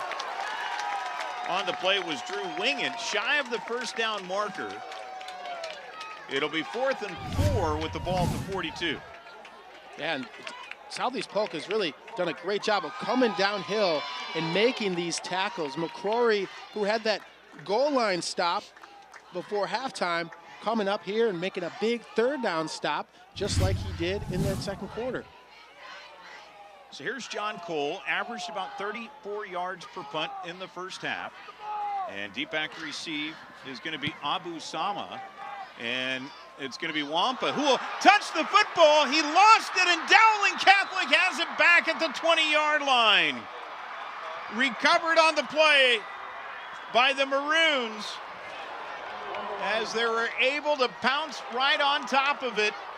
Carson Hagan, the first one there, the long snapper, and it did hit Wampa. Yeah, right through the hands there. And interestingly enough, in the warm-ups, and obviously warm-ups can't take too much credit for unless this happens. He misjudged a punt in warm-ups earlier before the game started, obviously, and I don't know if because of the breeze is blowing, he's having some trouble, but I mean that definitely wasn't able to handle that one. So that's interesting to look at, see if he'll be back there at punt return later. You can't advance the football, so each team with a turnover now. Now the handoff as Dowling Catholic will keep it on the ground. Getting the carry here is going to be Adam Townsend with his first carry of the day. I mean, you can tell that Tom Wilson's just looking for his spark out of his backfield, using 3-4 different running backs here tonight. And now Dante Cataldo in a quarterback. Dowling sorely needs to put some points on the board here on this possession. And Dowling Catholic going to take a timeout. Faced with a 2nd and 4 with the ball at the 16-yard line. We've got 5:22 to play here in the 3rd quarter. Dowling Catholic knocking on the door again. Can they get a little closer? But Southeast Polk up by 14.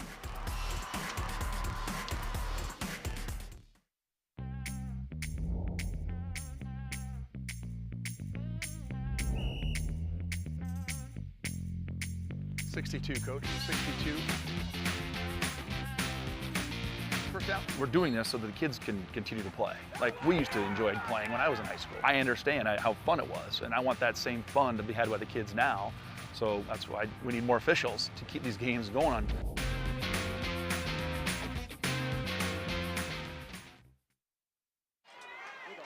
We're back, 28-14.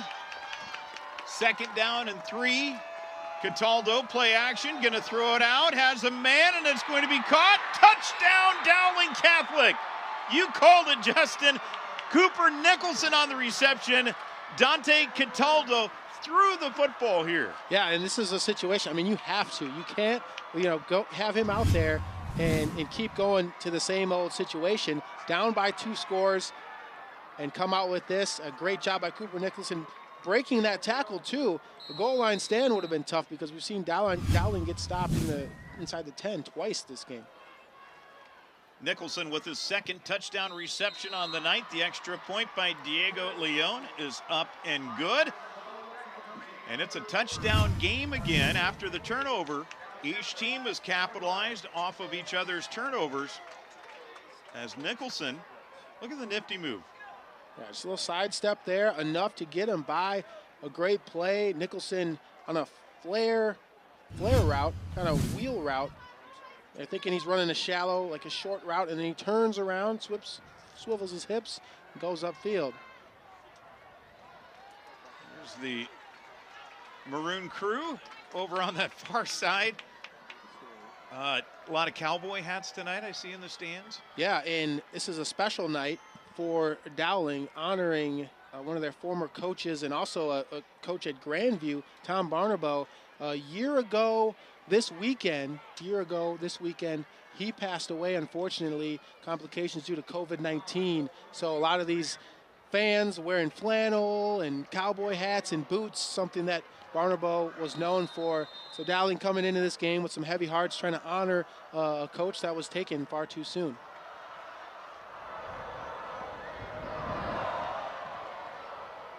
Maroons ready to kick it off with the wind at their back. And Sama's just going to let this go into the end zone. So the Rams will now have the football back at their own 20 with a 7-point lead. I mean, they had the game, I don't want to say it was in hand, but man, it was getting close. And after that turnover, Dowling Catholic right back into this. Yeah, they were in the process of shutting the door, just didn't have it locked, and then Dowling broke on through with that punt return fumble by Wampa. So still a chance in a very important drive here. You can ill afford to put Dowling in a good situation. Need a long drive like the first one of the game, 5 to 7 minutes, kind of eat up this third quarter if you're Southeast Polk. So from their own 20, trips to the top of the screen, they'll give it to Sama. And what a cut, as he'll go to the 31-yard line. Gain of 11 on first down. Yeah, Sama reads the holes in the space so well, right? It's designed to the right. He's quick enough to get to the hole and then boom, hit it and push left. All the offensive linemen pushing Dowling's front line back 3-4 yards. So a lot of space for Sama to choose. So 1st and 10 from the 31. Daly going to take off with it. And he'll be brought down by Jalen Pettis as he takes it to the 34. Got good progress. Yeah, Daly doesn't run the ball too often. And when he does, it's often those keepers right up the middle trying to get the defense sagging back and thinking that, you know, maybe it's going to be some kind of pass play out of the shotgun. He does have 3 touchdowns on the year as long as 40, so he's broken some out and, you know, caused some defenses to second guess if he's going to scramble or not. Dowling defense trying to get the football back to their offense with the wind at their back. 4 minutes and counting to play here in the third quarter. Rams trying to add to the 7-point lead. Daly to the air. This is tipped up and it goes incomplete. Excellent coverage on the play as Adam Townsend stepped in front of that pass. Yeah, dangerous pass there from Daly. Townsend reading it from the snap and almost undercut that one, and would have been a pick 6 if he handles that play right there, but live to fight another day. 3rd down for Southeast Polk, a very important down here for Dowling's defense. You can ill afford them to, you know, pick up this 3rd down and get a new set of downs with the offense that the Rams have. The Rams have been pretty effective tonight on 3rd down. They've converted 5 of them tonight. Trips to the top of your screen, Daly looking that way, over the middle, and this is going to be complete to Xavier Wampa up to the 46-yard line. A gain of 12. Yeah, just read and recognition, seeing the field, the personnel that Dowling has. If Wampa is able to have a free release against Noah Seamer, who is a rover linebacker, I mean, that's too tough of a task for 33 for Seamer, and that's a great read by Daly, knowing who's out there and who's on, your speed guy. From the 47. On first down, a little wildcat action. Wampa takes the carry and will go to midfield. Rams mixing it up a little bit. We saw Wampa the last time he was in the Wildcat throwing for a touchdown pass, and that's what that can do. Last time he was back there, he threw it, and he created some space for Wampa because you can't have linebackers just charge up in fear he's going to hit Falloon over the top again. Gain of 3. On second down, Daly to Falloon. Tries to spin to the inside and will go to the 45, shy of the marker. It'll bring up third down again. And it looks like we have an injured Maroon on the field. And it was away from the play. Yeah, not sure what happened there. Maybe holding his right knee.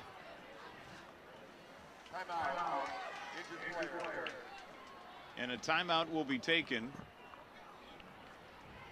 as Dowling Catholic attends to the injured player. We haven't caught a number.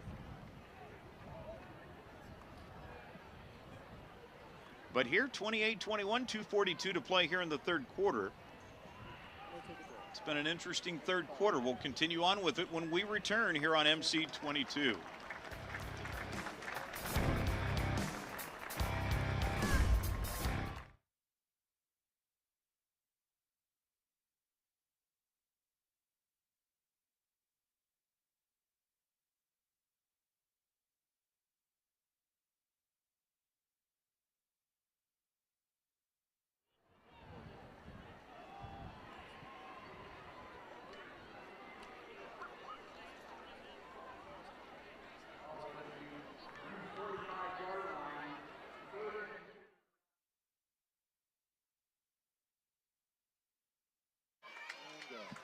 The injured player was Kellen Shimon, who's now out of the game.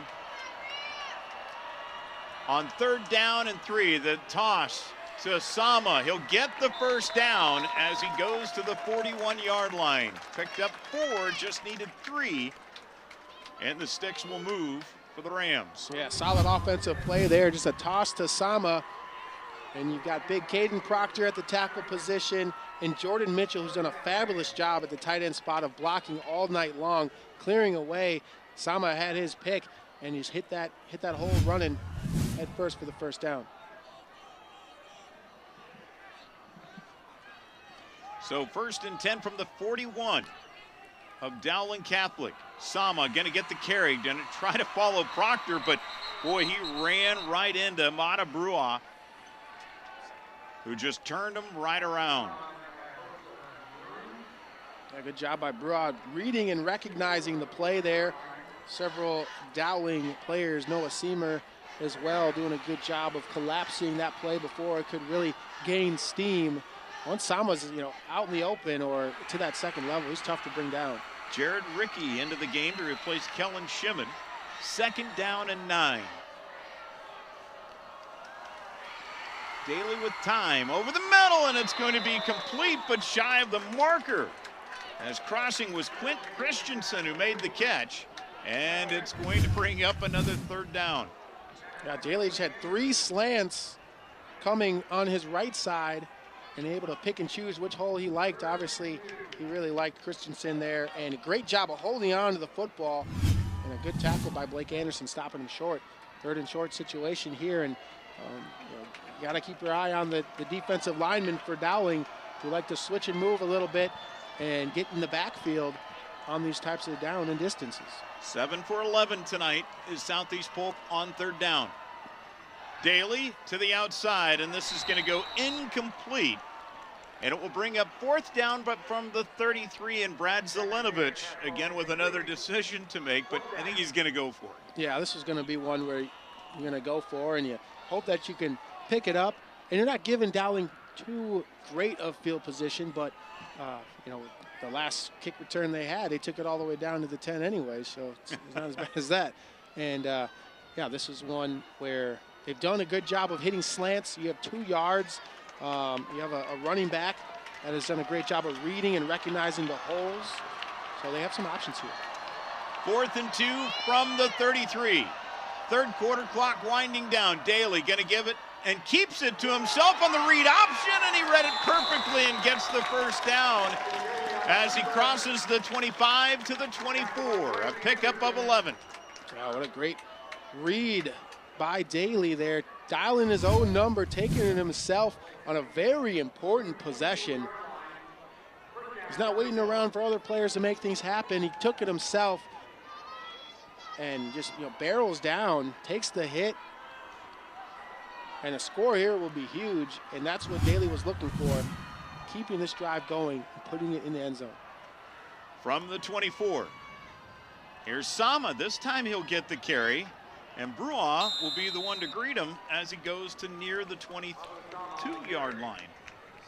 Yeah, look at that strength by Sama. Bruja is a giant senior high school athlete, and Sama kind of drug him for 2 yards.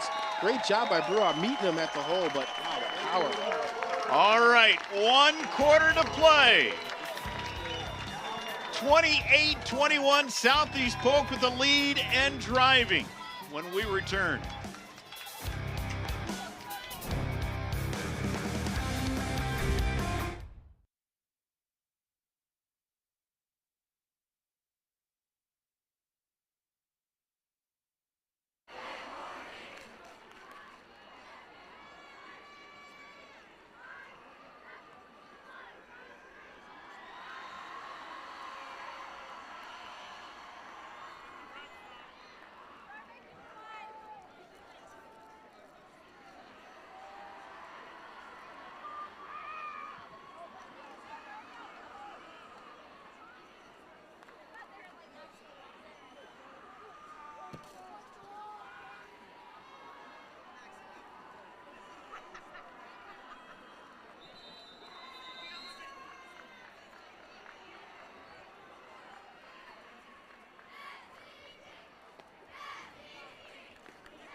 What a football game. We've got 1 more quarter to play. 12 minutes to determine who's going to be moving on to the semifinals at the Unidome next week.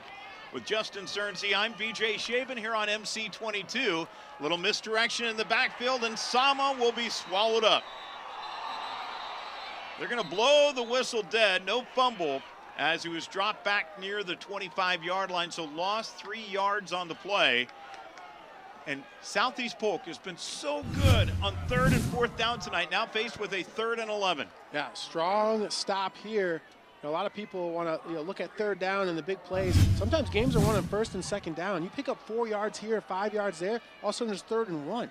So now 3rd and 11, you have to be predictable. So in high school football, it's tough because you don't often play for field goals because high school teams don't trust their kickers too much unless we have some All-American. So this is going to be hard to pick up. Wampa lined up to the bottom of your screen. Daly drops back, Falloon to the top. He's going to take off with it. Daly's going to be brought down just shy of the marker. What a tackle by Jalen Pettis. Yeah, and it will job. bring up 4th down. Great motor by Pettis. You see him on the right side of your screen running all the way across the field there to track Daly down. And that's real important because, they're not able to pick up that 1st down. Now 4th and 4, and they're going to bring on Josh Wilson to kick here. And Wilson, his longest this year has been a 41. And the tee is going to be down at the 25, so a 35-yard attempt with the wind at his back. Here's the snap, the kick is up, and it is good.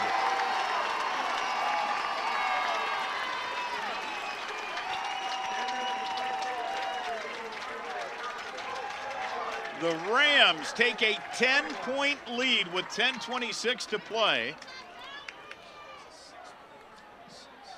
Boy, a long drive, too, by Southeast Polk. Yeah, and that's what we talked about. For that drive to be long, to extend into the 4th quarter, and to put up points. And a great kick. Take a look at this. He just had enough on it to get it just inside of the goalpost. Yeah, squeeze it right by. Now a 2-score game. A lot of times, when teams are driving and you hold them to a field goal, it's kind of a little bit of a moral victory, and you think, yeah, we have a lot of time in the 4th quarter. But in that first half, each team only had 5 possessions. Dowling's had 3 now, and Southeast Polk, This is the third drive. So the way it's going, each team will get 2, but now Dowling's down by two scores, and you have to be perfect on these drives now. If you're the Maroons, you have to score each time you get the football. It's been a tough task for the Maroons this game. Terrific drive, and for the Rams to cap it off. Now the Maroon offense going to hit the field. 10:26 to play here in the game, down by 2 scores. As Wilson is ready to put this one in play, Brown and Phillip deep back to receive. And this is going to be Phillip from his own 3. And he'll go to the 24-yard line, so a 21-yard return. And here comes Jackson Smolik and that Dowling offense again. Yeah, they're going to need to dial up some big-time plays like we saw in the first half there. Find his go-to receivers, Cooper Nicholson and Carson Brown.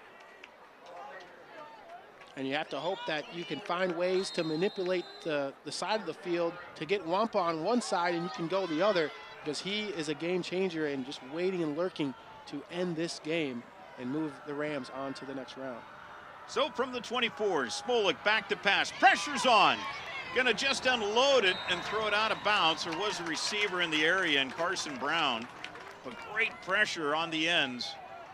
Draven Woods and company closing in on Smolik. Yeah, we haven't seen too much pressure making Smolik really scramble out of the pocket like this, but it's a good time for the Rams to have that happen here late in the fourth quarter on a drive where Dowling desperately needs to get at least a field goal. Now 2nd and 10.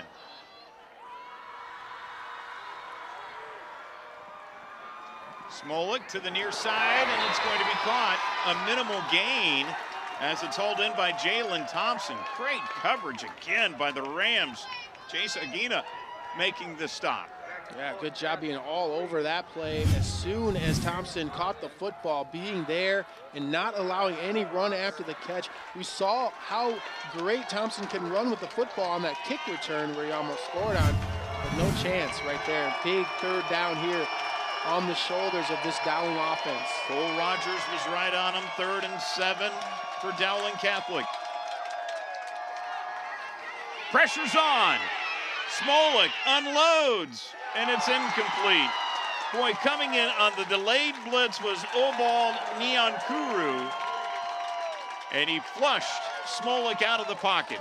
Yeah, great job with the pressure and the coverage. We saw a problem in the first half. They're relying on Wampa to really cover the whole deep side of the entire field. They've moved to two safeties, Joel Hackbarth back there deep. So this was really hard for Smolik to find a guy open, because they didn't just have one guy back there like they did in the first half, where Dowling was able to take advantage of that.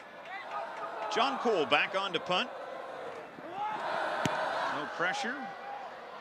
And into the breeze, it's going to be taken by Sama. Makes a man miss, gets it to midfield, and will be spun down right at the 49-yard line. So a 6-yard return. Sama made it interesting. And I believe there's an injured Maroon down on the field. And injured on the play was Jake Anderson, and he's a big part of that Dowling Catholic defense. Yeah, it really is. The safety out there is making some big plays today. Good job in coverage all season long. And you hope that it's nothing too serious, and maybe pain will subside, and maybe just a bruise. Southeast Polk will have their best starting field position of the night at the 49 of Dowling Catholic.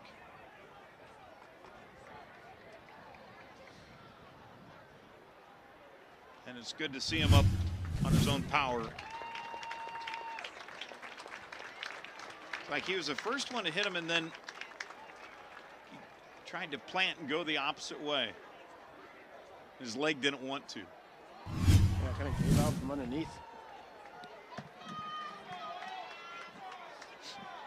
Big set of downs here for Dowling Catholic defensively, and for Southeast Polk. Can close it out really with 9:18 to play and up by 2 scores. Yeah, it's a bad time to give Southeast Polk their best field position of the night. If you erase that muffed punt that Southeast Polk had, you don't really count that as a possession. Southeast Polk has put up points on every possession that they've had where the offense has been on the field. So touchdown, touchdown, field goal. It's been very strong per possession for this offense in the second half. Titus Christensen in the backfield at running back with Daly to his right. And he'll get the call. Boy, turned on the Jets as he crossed the 45. As he just runs downhill all the time. Yeah, having that dual threat kind of system there with Sama and Christensen now is a deadly combo, because you can see the speed that Christensen has. You can see the power that Sama has, and defenses just aren't ready for that. Trips to the top of your screen on 2nd and 6.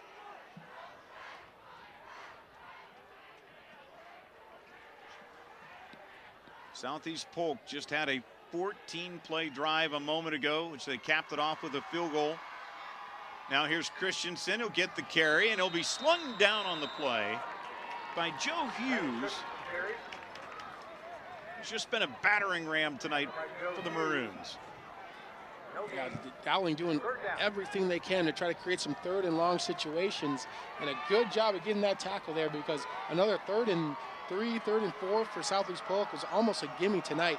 They picked up just about every one of those. Now 3rd and 6 makes it a bit tough, and you have to just have solid coverage from the D-backs. Wampa at the slot at the bottom of your screen. Keep an eye on him. Falloon split out wide to the bottom 2. What a dynamic duo there at the bottom part of the field for the Rams.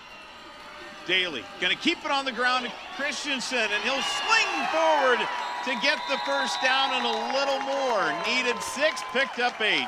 I think everybody in the stands was expecting that double slant that Southeast Polk has been just killing Dowling with on these 3rd and manageable situations, and to hand it right off to Christensen with that speed, it caught all the linebackers by surprise, and by the time they were ready for it, I mean, he's too fast. He's already to the next level.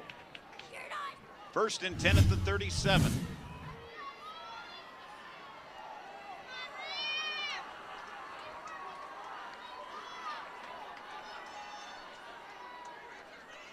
They'll realign Wampa. From the 37, here's Christensen, gets the carry and will be taken down behind the line of scrimmage, so a loss of a yard on the play, as Noah Seamer made this tackle. Now Dowling, good stop there again. Southeast Polk really trying to obviously keep it on the ground so that clock continues to run and run. Any extra first downs that Southeast Polk gets, it's going to be a real killer to Dowling, who, remember, early in that 3rd quarter, they had to burn a timeout, so they just have 2 left in this game with a running clock and down 2 possessions. They're going to have to do a lot here on defense. Turnover would be huge. 2nd and 11. Again, Christensen on the carry. And he'll be taken down inside of the 35 to the 33. Brings up 3rd down, and that clock continues to tick. Yeah, late in the game, kind of championship time here for Southeast Polk, and you can see the faith and the confidence they have in Christensen. He can only carry the ball in his right hand, and obviously a turnover is huge, but you have him out there. He has ball security. He doesn't put the ball on the ground, even though he can only put it in one arm, and not choosing to use Sama. So the senior leader, Christensen, on the field. 3rd and 6. Daly out of the gun. Near side, and it's going to be incomplete. We'll bring up 4th down from the 33. It is 4th and 6. Let's see what Coach Zelenovich does with the 2-score lead. Could pin Dowling Catholic back deep. Go for it, and you don't get it, you give them great field position. Yeah, must stop here if you're Dowling. They've done sometimes when they bring Jackson Daly out there, they will pooch kick it out of the snap. So they have that available to them as well. 4th and 6. Daly will do that. And it's not very a good kick, only a 4-yard punt. And so Dowling Catholic will still get good field position. 5:36 to play. The Maroons have 2 timeouts remaining, and again down by 2 scores here. Yeah, if you're Dowling, you have confidence in the deep ball. That's how you've scored. That's how you've made big plays tonight. We haven't seen much of it in the second half because Southeast Polk saw that in the first half, and now we've seen Xavier Wampa and Hackbarth back there at the safety position to try to cut down on it. So we'll see what Dowling can do and how they're going to dial up to try to get in between those safeties and move the chains quickly.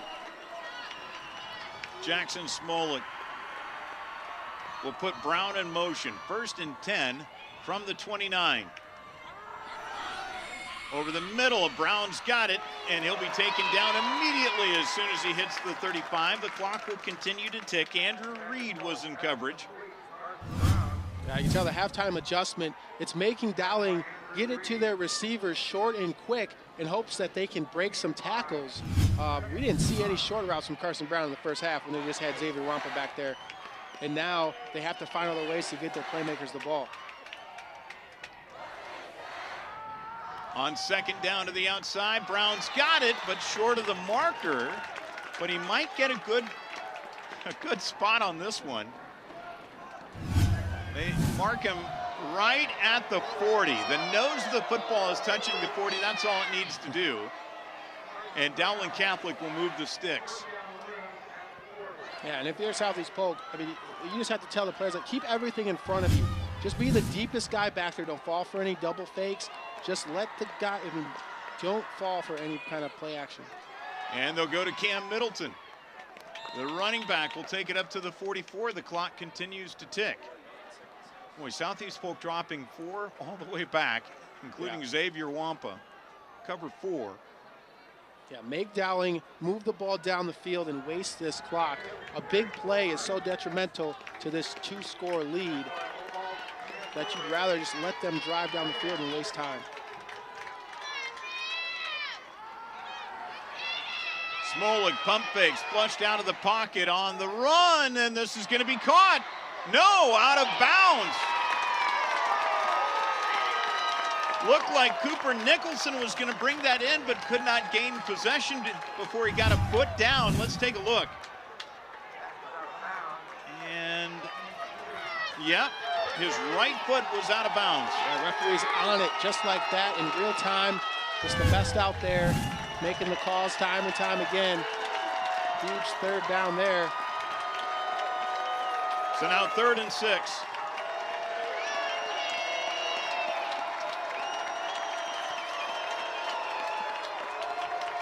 Got Townsend in the backfield. They'll put Bliss in motion. Play action over the middle, and this is incomplete. Trying to hit Nicholson and led him a little bit too far ahead. Big play there. They dialed up the right play. Fake a screen to your receiver out far towards the sideline and get another one coming underneath. But just couldn't finish it. Cooper Nicholson, usually a sure-handed guy. But now another shot at 4th down. That's the beauty of being in 4th down territory. Dowling's going to be able to dial something up. Another big play here. Trips to the top of your screen. Nicholson in at the slot. Smolik drops back, steps up. Going to have to get rid of it. Pressure is on. Smolik will take off with it and will get the 1st down. Jackson Smolik missed most of the season with a broken collarbone and a bad bum left knee. Makes it happen there. A pickup of 8 yards. Yeah, I think in September this kid had collarbone surgery, and to take a hard-nosed effort like this, that is a lot of courage. How bad do you want it? Now Smolik, and he's going to be picked off by Reed.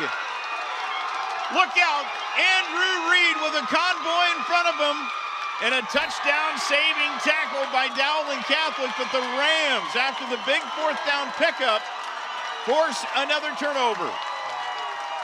Yeah, forcing Dowling to go underneath. It's something that they didn't have success with early in the game because they didn't have to. Now with the 2 high safeties, people back there, you have to go to other guys, people that you haven't gone to all game, and Reed's just able to get right underneath it and pick that off, and that is huge. That's his 2nd interception. He already has 1 for a touchdown on the season, so he's a ball-hawking linebacker that comes up big right here. The senior has to love that one. And he gets the turnover belt. So the Ram offense will hit the field with 3:27 to play. Their team up by 10. And with excellent field position at the 15-yard line of Dowling Catholic. Second turnover of the night by Dowling. Daly gonna hand it off to Sama. He's gonna try to bounce. Sama will be taken out of bounds at about the 14. Yeah, we talked about turnover. Oh, late flag here. Maybe a little push out of bounds from somebody, I guess. Somebody lost a helmet. And that was Gavin Douglas who lost his helmet. Somebody lost their cool. We're going to get this sorted out.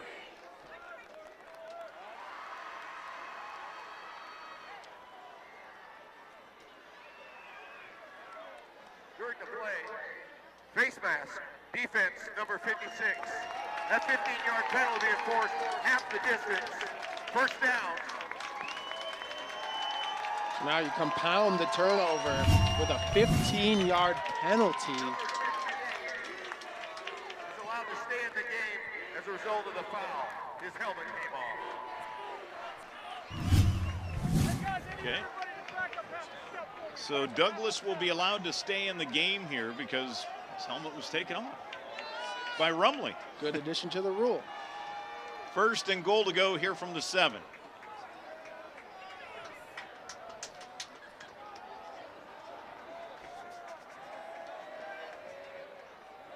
It's a sight you don't see often in the playoffs. You see Dowling's stands, at least the fans, trickling out with 3:21 left in the game.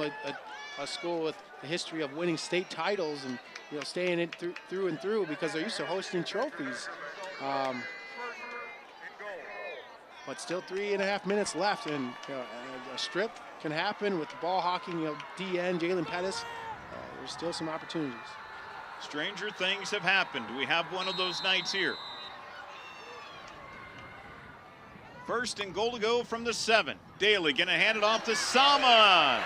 And Abu Sama will get pay dirt. Touchdown, Southeast Polk.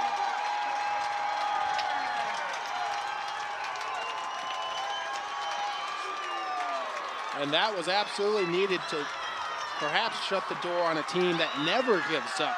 I mean, Dowling was down by pretty much 3 scores against Valley at halftime, came back and won that game earlier in this season. To go up by this much right now with this late in the game could spell the end to a season that has been great for Dowling. So Daly will hold. Wilson to try to add the extra point. And it's good.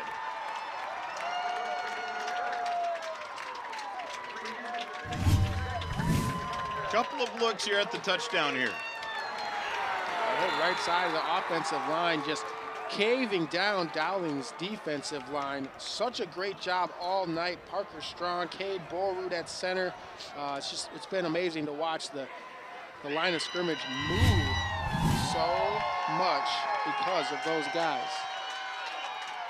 Dome bound is the feeling on that Rams sideline. Leading it by 17 here with 3:16 to play. You think week 1 of the regular season, it took a Hail Mary to win it for Southeast Polk.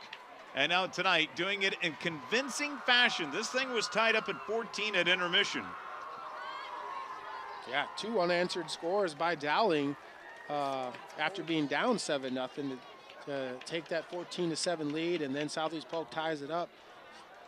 And you saw, neither team really pressed, but Southeast Polk especially, with no turnovers, creating 2 turnovers. In that first game, they were pressing a little bit. Daly forcing some balls into Wampa to his big play guy, even though he was double covered, led to an interception. And, they just didn't see that today. That's a difference. The turnovers there, 2-0 on the night.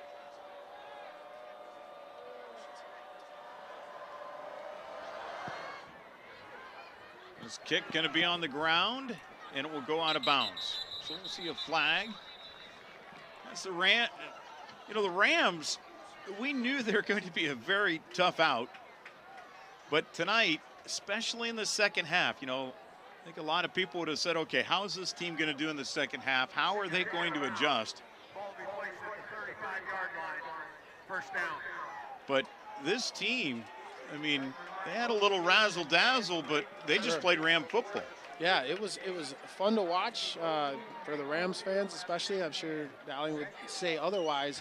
But when you look at the score, 38-21, you think, oh man, the offense again. But this defense stopping Dowling twice inside the 10 tonight. That's the real come away from this game.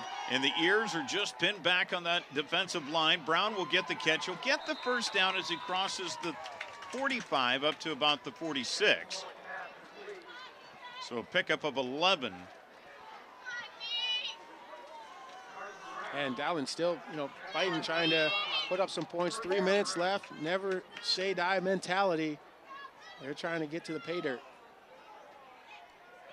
This pass incomplete. Well, there's been any question about Southeast Polk. They are for real. The only loss this season was a setback against Ankeny in a rematch of the title game. 21-7 back on September the 17th.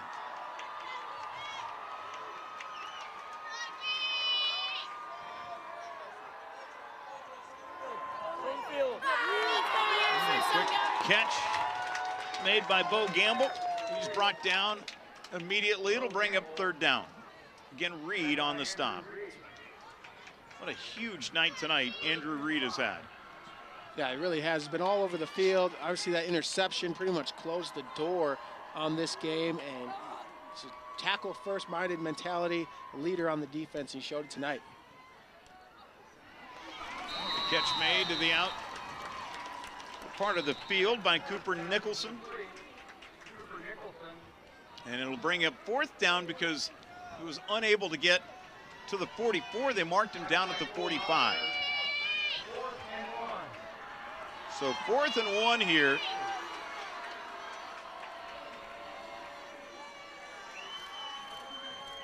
Smolik to the air. Nicholson has it. First down and more.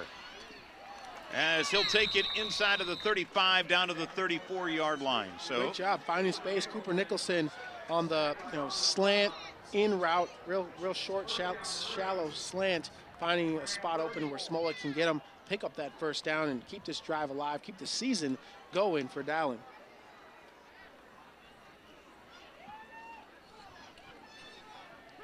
This one tipped up, and it's going to be caught, and it's going to be 6 for Bo Gamble.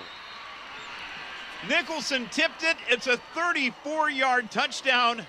Tip and strike, if you will. You never know what's going to happen when you play out the game, right? And now an opportunity here for Dowling to put more points on the board. Tipped pass headed to Cooper Nicholson. And obviously, Aginaga breaking on the football. That is going to Nicholson and gets tipped and finds its way into a Maroon's hands. Nicholson with the assist, a two-touch. Yeah, exactly. So here we are, Diego Leon with the extra point. It's up and good. Minute 34 to play. So here comes the ever fun onside kick here for Dowling Catholic as they try to extend this game out, down by 2 scores now. Yeah, you just never know what can happen. Dowling's shown some big play potential. Obviously, the hands team is coming out. And if you're on the Ram side of things, you have to charge that football. You have to charge the ball. You can't let it wait and come to you. That's when the ball bounces and it takes those funny bounces and it can go, into Dowling's hands. You have a guy and whoever it's kicked to, much like an infielder, right? You want to go towards that football, come up.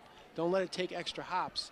So that it goes through your legs, goes under your glove, and there's an, E4, E6, right? You don't want that if you're the Rams here. You have to go and charge that thing. But Dowling, on the other hand, just got to get something nice where it takes 2 bounces and then high in the air, and then you hope that you have, maybe a Carson Brown or a Jalen Thompson out there, somebody tall with some leaping ability that can go get it. 38-28. The all-hands team out on the field. Jackson Daly among those that are hanging up front. Xavier Wampa on the back line. You got your quarterback right there. Let's see which side Leon goes to. We're set. Has to go 10 yards. They're going to come to the near side. It hasn't gone 10 yards, and it'll be a penalty. So the Rams will get it back, and that ought to be it. And Brad Zelenovich saying, we're going to take the football right there. Yeah, best case scenario for the Rams. The ball had no chance of going 10 yards, so no need to come up and try to get it there.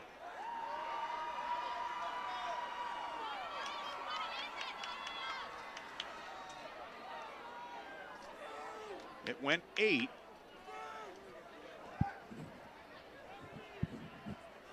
Always really the toughest play.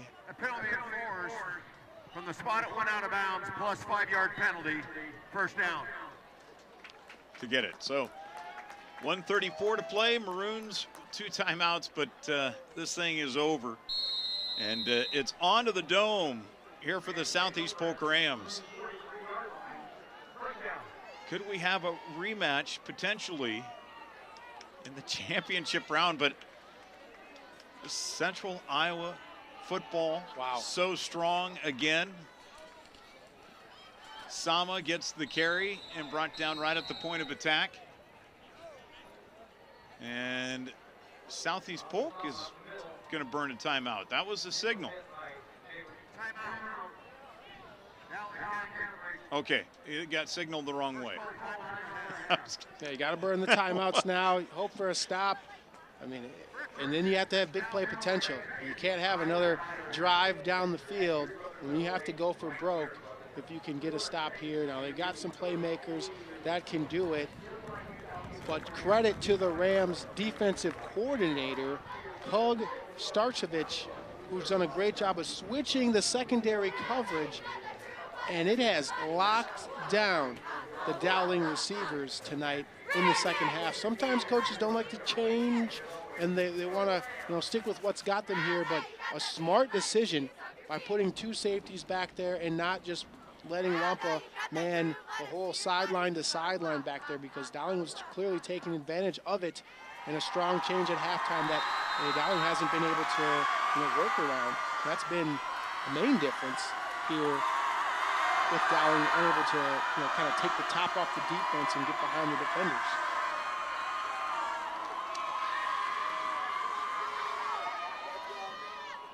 So here we go from the 43 after the timeout.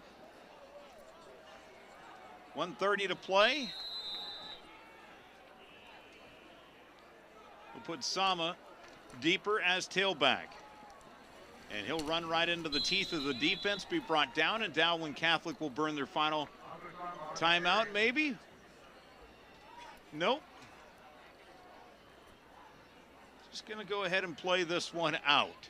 So they're going to hope that they can get a stop here, I guess, and then use their timeout then.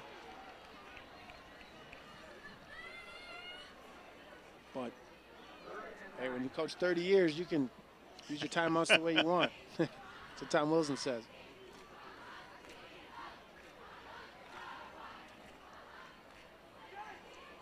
This is a chance, Southeast Polk. You don't want, there's not much time left, but you don't want to give the ball back to their team. You want to pick this up and just close the door and be done with the game. Now the Rams will take a timeout here with 43 seconds to play and a 10-point advantage on Dowling Catholic. Well, it's been a very enjoyable Iowa high school football season. Love the new format with 5 classes, 5A, 4A, 3A, all the way down. And of course, the Dome's going to be rocking. It starts next Wednesday with the semifinals all the way through Saturday. And of course, we'll have to wait as they'll realign the pairings after tonight to see whom will be playing and who they will be playing coming up next week at the Unidome. Yeah, the realignment will be very interesting, right? Like, how does that shake out? And who we're going to see. At halftime, we had, I believe, three Metro teams that were leading. How about this? City High. And vicariously, a Metro, Mitch Moore Yeah. He used to be at Roosevelt just a year ago. First season at City High, and he's, you know, shaking things up, and they are on to the semifinals with a big win over Kennedy there. Hats off to them.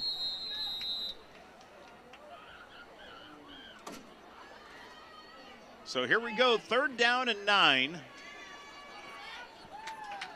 with the ball at the 42. On a final play, Daly gonna go play action and keep it himself on the quarterback rollout. Has the first down and more, and will go down right at the 30-yard line. What a play call there. It's a naked bootleg, rolling out, fake it to the right, then let him go. You get all the defenders going to that side of the field, and you ice the game. That's what they call it, a championship drive. You don't give it back to the other team.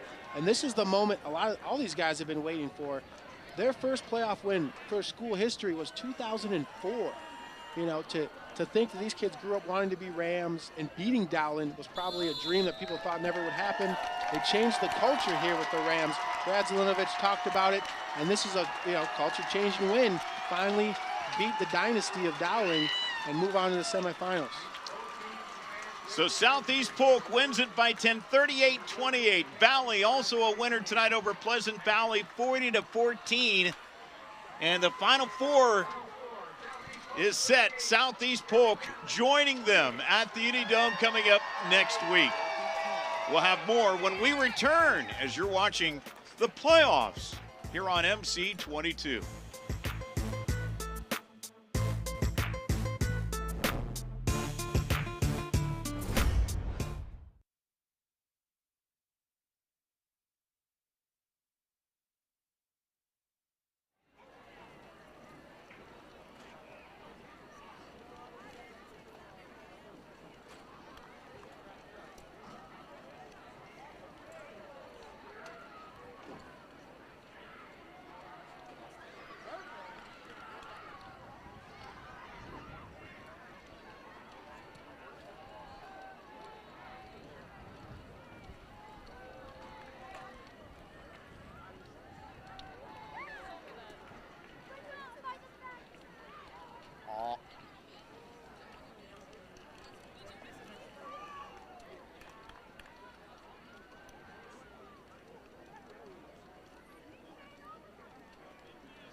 Second down.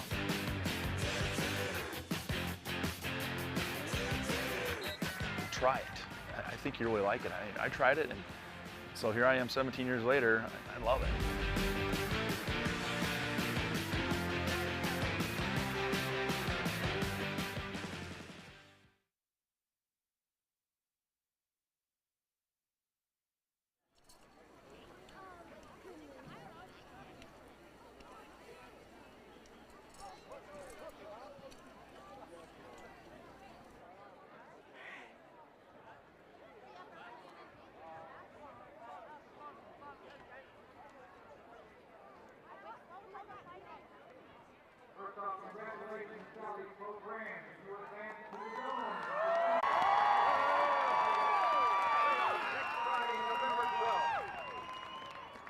We'd like to honor Dowling Catholic Maroons for an outstanding season.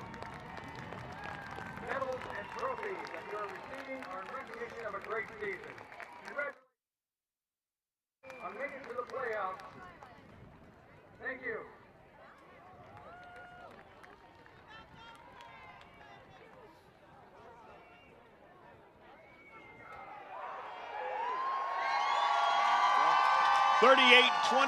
Southeast Polk the winner over Dowling Catholic, and the Rams will be joining many from Central Iowa in the semifinals. And for Dowling Catholic, this is the first time since 2012 that they haven't made it to the Unidome. Yeah, it's been a a sure thing almost. People expecting Dowling to, and for a while there, eight in a row, winning the state title. You almost could pencil them in. But that's driven these other teams of having a chance to beat Dowling. You know, they've been the one with the target on their back. It kind of created, you know, better teams because everyone wanted to beat them. They wanted to be like, you know, what Tom Wilson and has created after 8 championships. And up until this season, you know, Southeast Polk, like Jackson Daly, they hadn't beaten Dowling. He had never beaten them. This was the first time. Now he's got 2 under his belt. And so, you know, kind of rising tides lift all boats. You know, Dowling goes on this run, but then you have all these teams, the Waukees and Northwest and Southeast Polk and Ankeny, just trying to get better and better to take them down. So while, you know, a lot of Dowling people would see this as a disappointment, it's a great season for them. They really showed adversity and overcoming it. And so hats off to that team and Tom Wilson. And they have some good players coming back. It's a final 38-28. The Rams moving on to play at the semifinals. Ankeny joining Valley and Southeast Polk as part of the CIML that made it to the semifinals. Iowa City High representing the eastern side of the state. Mitch Moore, former CIML coach, getting there. Well, it's time now for our Bob Brown Player of the Game. And there's many that you could have selected. But, you know, one guy really stood out. Yeah, Abu Sama, 3 touchdowns, you know, just 60 yards, but he was a steady hand. He made it so that Dowling just couldn't, you know, key on one side of the offense. Go from the 7. Daly gonna hand yards when they needed him, picking up 3rd downs, and when it came to inside the 10-yard line, he was just smelling the goal line and found a way to get in behind that great offensive line. Abu Sama, our Bob Brown Player of the Game. Time now for our Shields Play of the Game, and this really sealed it. Yeah, Dowling down 24-14. A score was going to be huge, and then Andrew Reed steps up with the biggest play for him this season and closing the door on Dowling's hopes to get to the semifinals. Well, that is our Shields Player of the Game, and a lot of smiles and selfies for Jackson Daly and company as they're victorious here tonight as they take down Dowling Catholic 38-28. Want to remind you, we will have the semifinals live here on MC22 beginning Wednesday at 10 o'clock from the Unidome. For Justin Surensey, the rest of the crew here at MC22, I'm BJ Shaven saying so long, as this presentation of high school football in MC22 is a production of Mediacom in Des Moines. MC22 is your award-winning local programming leader.